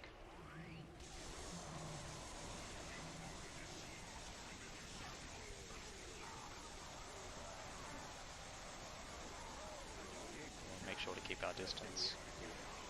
Staying close to the edge. Alright. Yes. This marathon is for bushfire relief, because there is currently some fairly severe bushfires going on all across the country. Especially on the east coast, from Queensland to New South Wales all the way down to Victoria. There is a lot of... Oh, I am not meant to be here.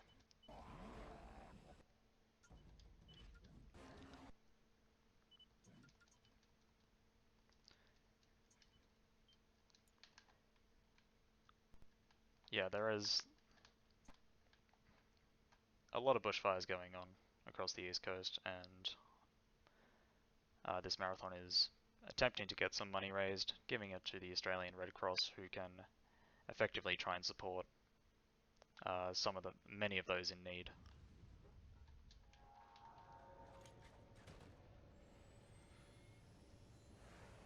Yeah, we've had... You can tell, like, halfway across the world, from California all the way to Australia, that there's obviously some solidarity between us.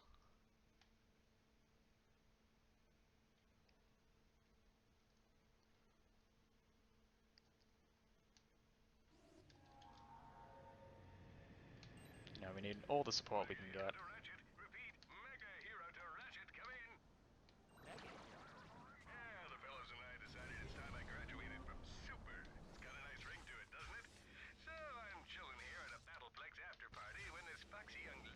Alright.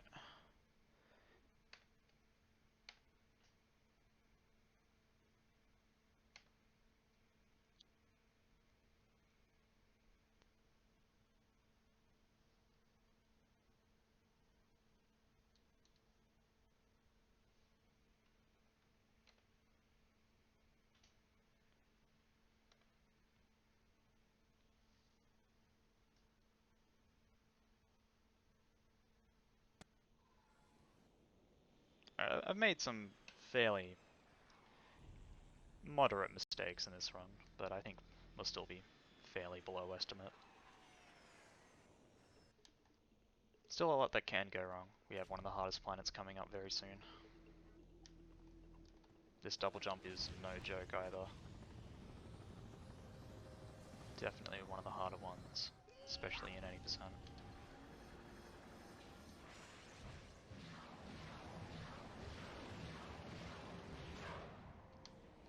The good thing about this game is that practice definitely pays off. And, you know, we're here on this planet just to do that double jump, basically. We have one gold bolt to collect on the planet. The story isn't important because we have already unlocked the rest of the game, basically. The world is our oyster right now.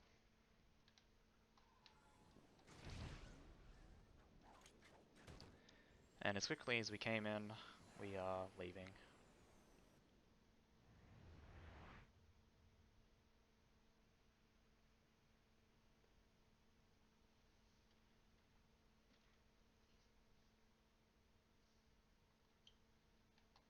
So we'll be revisiting Planet Molotov. Oh, sorry, Planet Torrent 4. This game's a bit confusing because sometimes we call it by the area name, sometimes we call it by the planet name.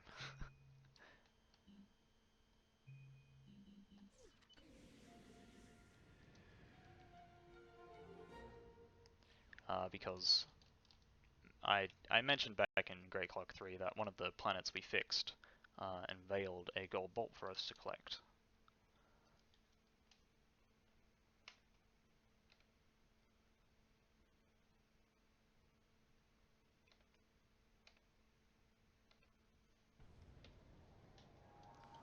And you can see it right there in the corner, if you were looking. And quite similar to the last planet, we're here just for that, and we'll be off again.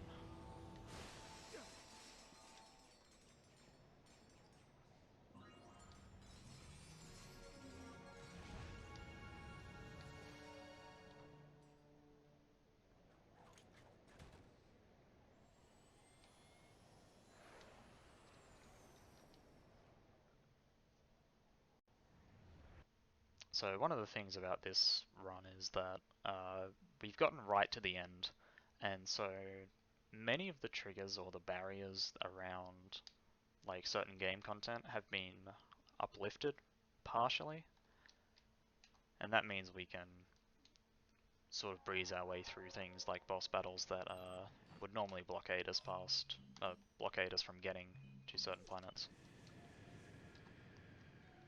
Specifically, once we go back to the Vanilla sector, there is a ship boss battle that we normally need to do to get to Planet Vipedia, which we have skipped earlier on.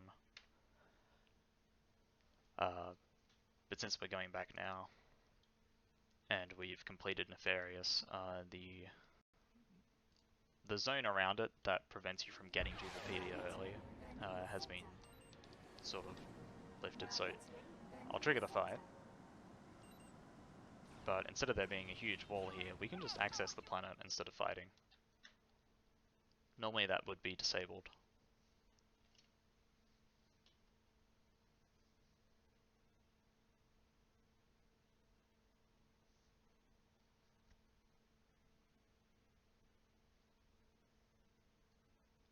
Vipedia is, well, I know it's probably Wed's favorite planet because he routed the very complex route. One of the coolest strats in the game. Clank's distress call terminates somewhere So inside here, the Citadel. we need to get to the Citadel to collect a gold bolt. I'm going to glide along this wall. I'm going to do 2 slope intercepts here, just for safety's sake.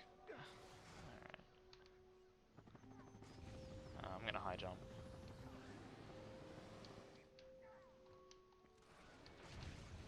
Ah, that's unfortunate. I should have just played it safe. Normally you double jump around a checkpoint. Well, I'm just going to hit the checkpoint this time. Terminates somewhere inside the Citadel. This calls for a classic smash and grab.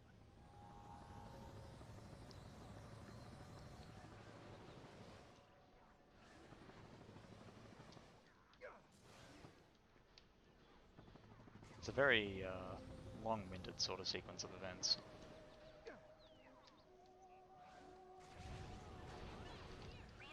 Where you are avoiding a lot of checkpoints so you can die at the gold bolt and then take it straight back to the start.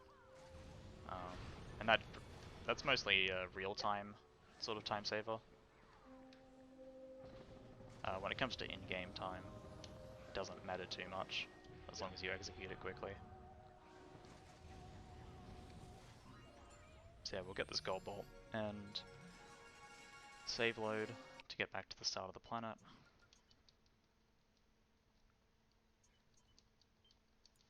There we go.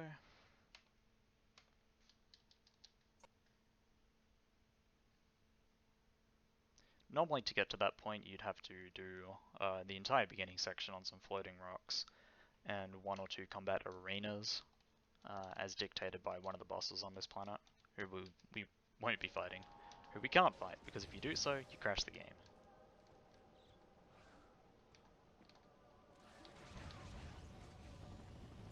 Clank's distress call terminates somewhere inside the center. If that is not an indication of how much we've sequence broken this game so far, I don't know what else will be. Righto.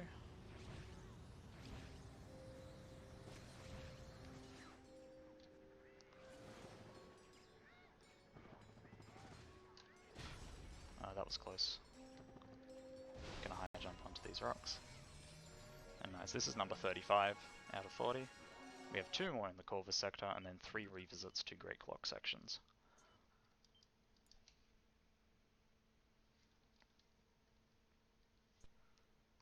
I'm not sure why the boss crashes the game, but it just does. It's probably because we already have Clank, and we are supposed to not have Clank right now.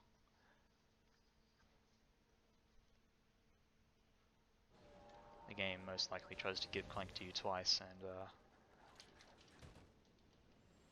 I imagine it doesn't really like that. Off we go.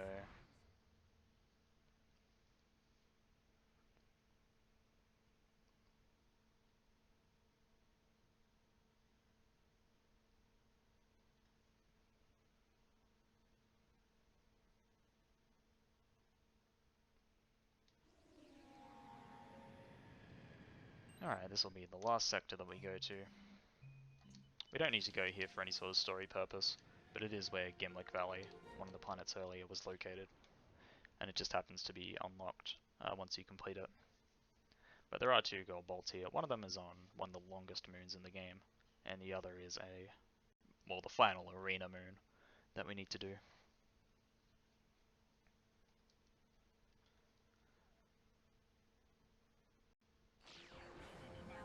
It's also one of the prettiest sectors. I quite like the layout of this. It's a nice color of pink.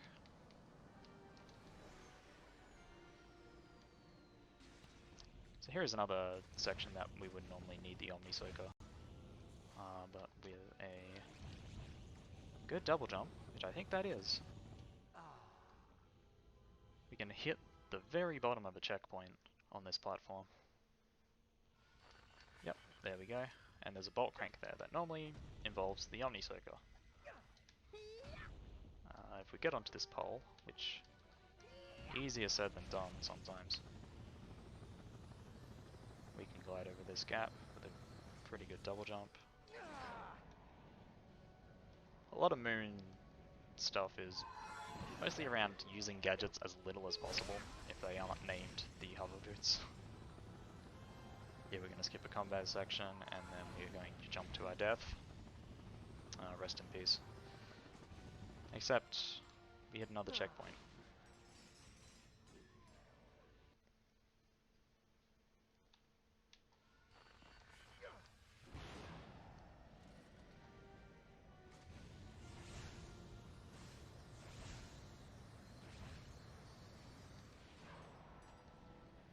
And we're just going to miss that cycle on the death cycle.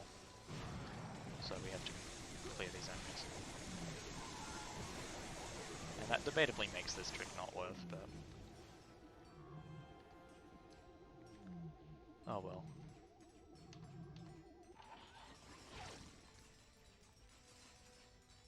So those platforms still move when you're in the select menu here.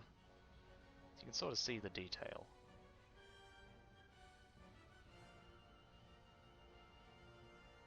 Look at all this stuff that we definitely did not do. Okay,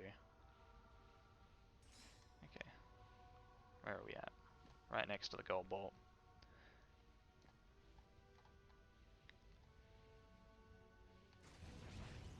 And we jump down and glide to it. Unfortunately, there's no known way to get this quicker. But it would be a massive time save if we were able to do it from a lower point. The purpose of these moons is to get the Zoni, which I mentioned earlier. But since we've already done that and the category doesn't require it, our only objective is to get the gold bolts. Yeah, coming close to the end. This will be number 37.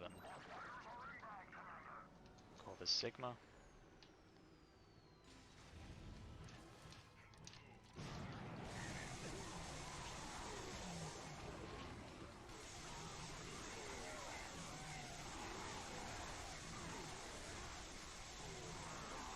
Buzzblades are the best here because they chain between enemies. So you don't need to look, even though these enemies have quite high health. The residual damage that you get from chucking them everywhere ends up being a pretty good boon overall.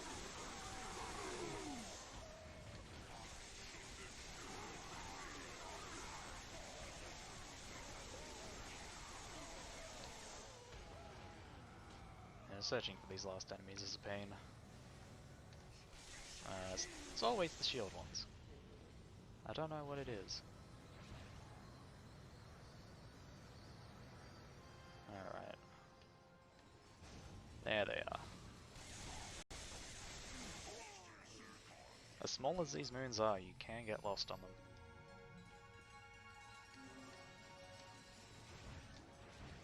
That's every single Ratchet gold bolt.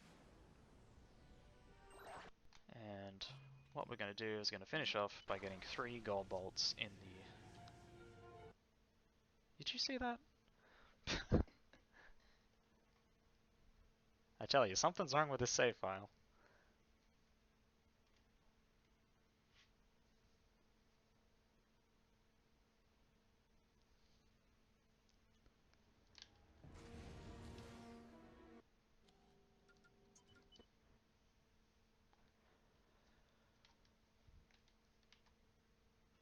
But yeah, so once we've completed the Great Clock sections, we can revisit them, and in the mnemonic chambers, there is an extra puzzle programmed into our subconscious. Oh, it was just an animation thing where the ship didn't take off when leaving the sector.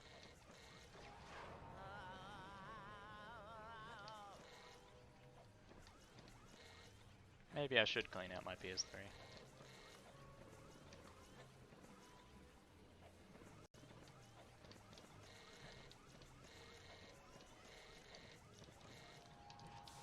Yeah, now that we've got no restrictions, no Sigmund around, it's fairly linear. All we need to do is get to these puzzles. And for those who have played the game, they may remember these puzzles being pretty difficult. Definitely some of the hardest things when it comes to Clank puzzles in the entire series.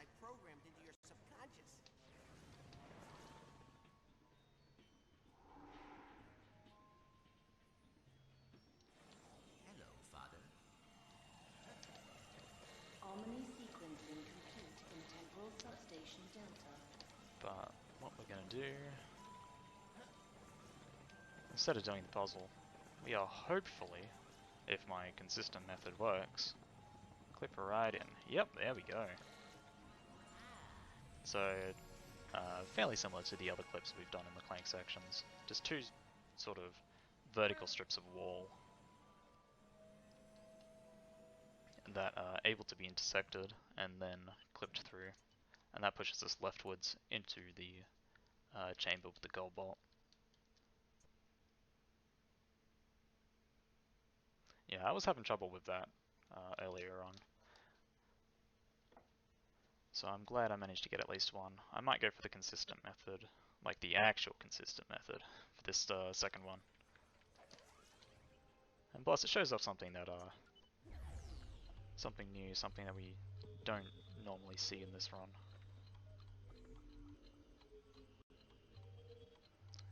I'll tell you what, after 2 hours, I do need a drink.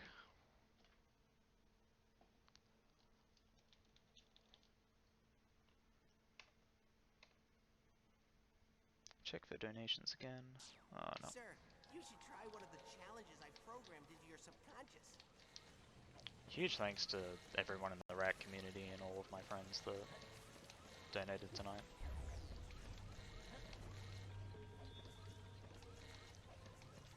You know, every cent counts, and I'm not personally affected by the bushfires as much as some others, but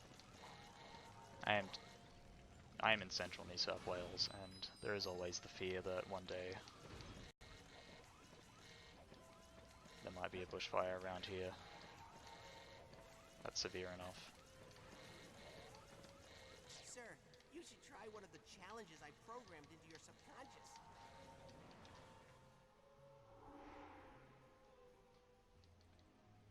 Hello, Father. So again, similar sort of principle. Very complex puzzle. Usually takes a few minutes to complete because you have 4 panels that you're guiding multiple Clanks through.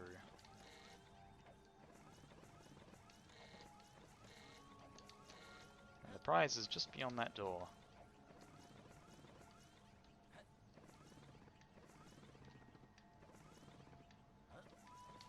So instead of doing the clip there, which is possible, I'm gonna try something else. There we go. Clipping from underneath.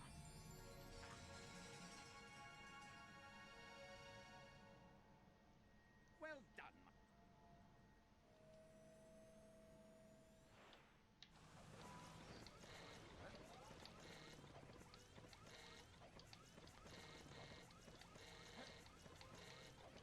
So we should be on number 39. Okay. 40 out of 40. It's coming up soon.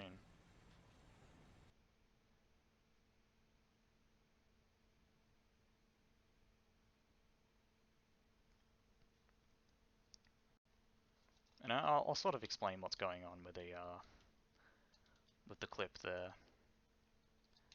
So when you ledge grab and go upwards, you can use your strafe button to turn Clank, and he can phase through walls during the ledge grab animation. And that's sort of what happens as Ratchet as well.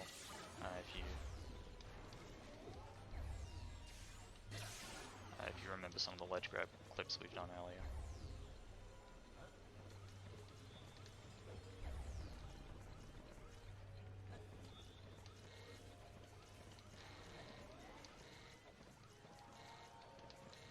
Unfortunately, there's no elevator launch this time.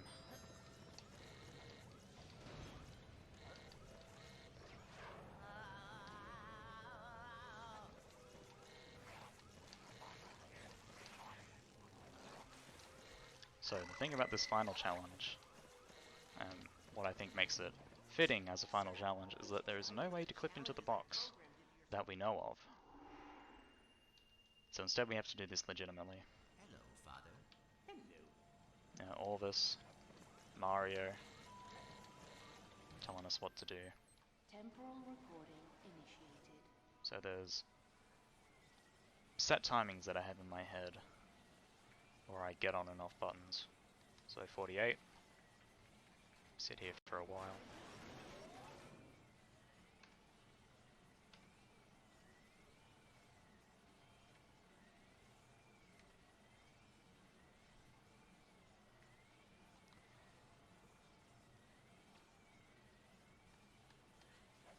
Okay, 28, and we get on here, and it's on to red.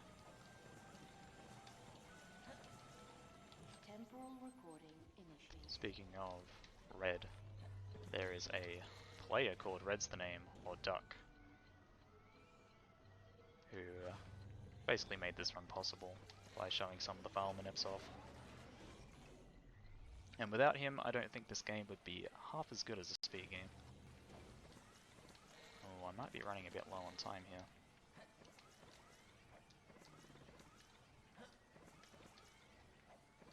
I'm good.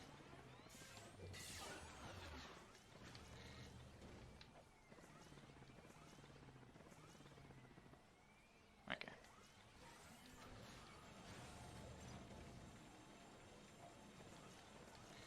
That turret jump is always risky. Temporal recording initiated.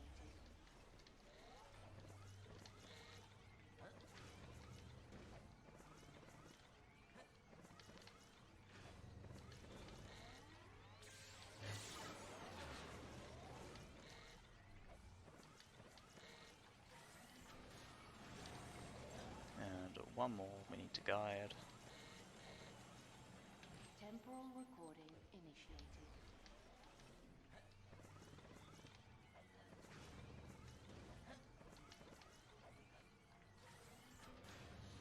Cool.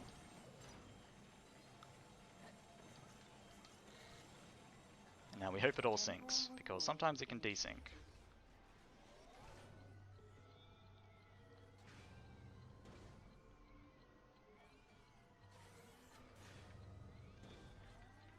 Okay.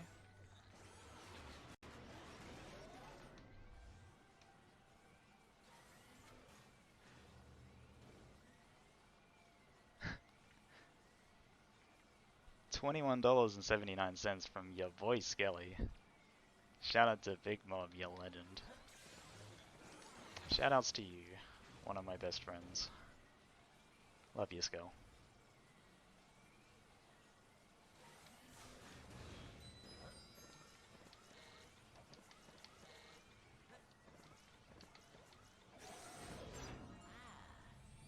And that is number 40. That is all of the gold balls. But we still haven't completed the game, so...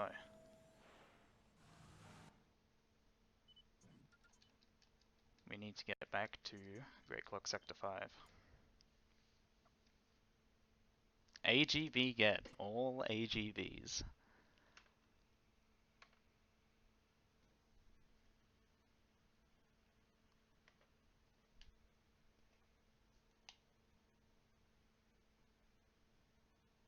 Sir, you should try one of the Alright. challenges I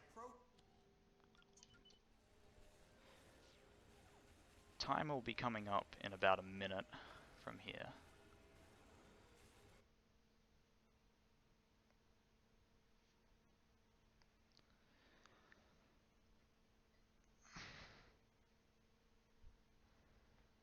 Yep, so it's time for the final boss. He takes about 45 seconds. And he's got two phases, although they're mostly identical. So this is first phase.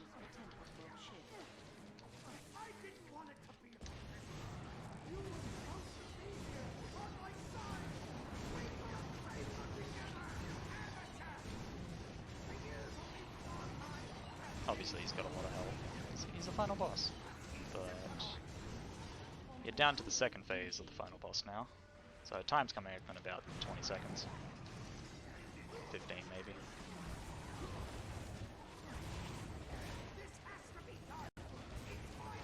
Alright. And... time. So, one thing I will check, it'll just take another 30 seconds or so, is the final, like the in-game time, because that's usually what we time things off. And since this is a single segment run, we're just going to sit through Vorsalon's monologue and see the in-game time, and hopefully that'll be it. I don't know what my RTA time was. Oh, that's a sub 2. Oh, that's record. That is world record. At least that's RTA world record. We need to hold with bated breath to see if this is the in-game time world record. And yes, record is 1:30:43. So our starting file time was 3 hours and 30 minutes. So for our ending file time, it needs to be below 5 hours. And 1:30 and 1 second. That is record. That is indeed record. So close to the sub 1:30. Oh well. That's pretty funny. But yeah, thank you for everyone who showed up, and I'm glad I was able to show off this run in its best capacity and getting a record. Yeah, this is my second record at a marathon this year. But yeah,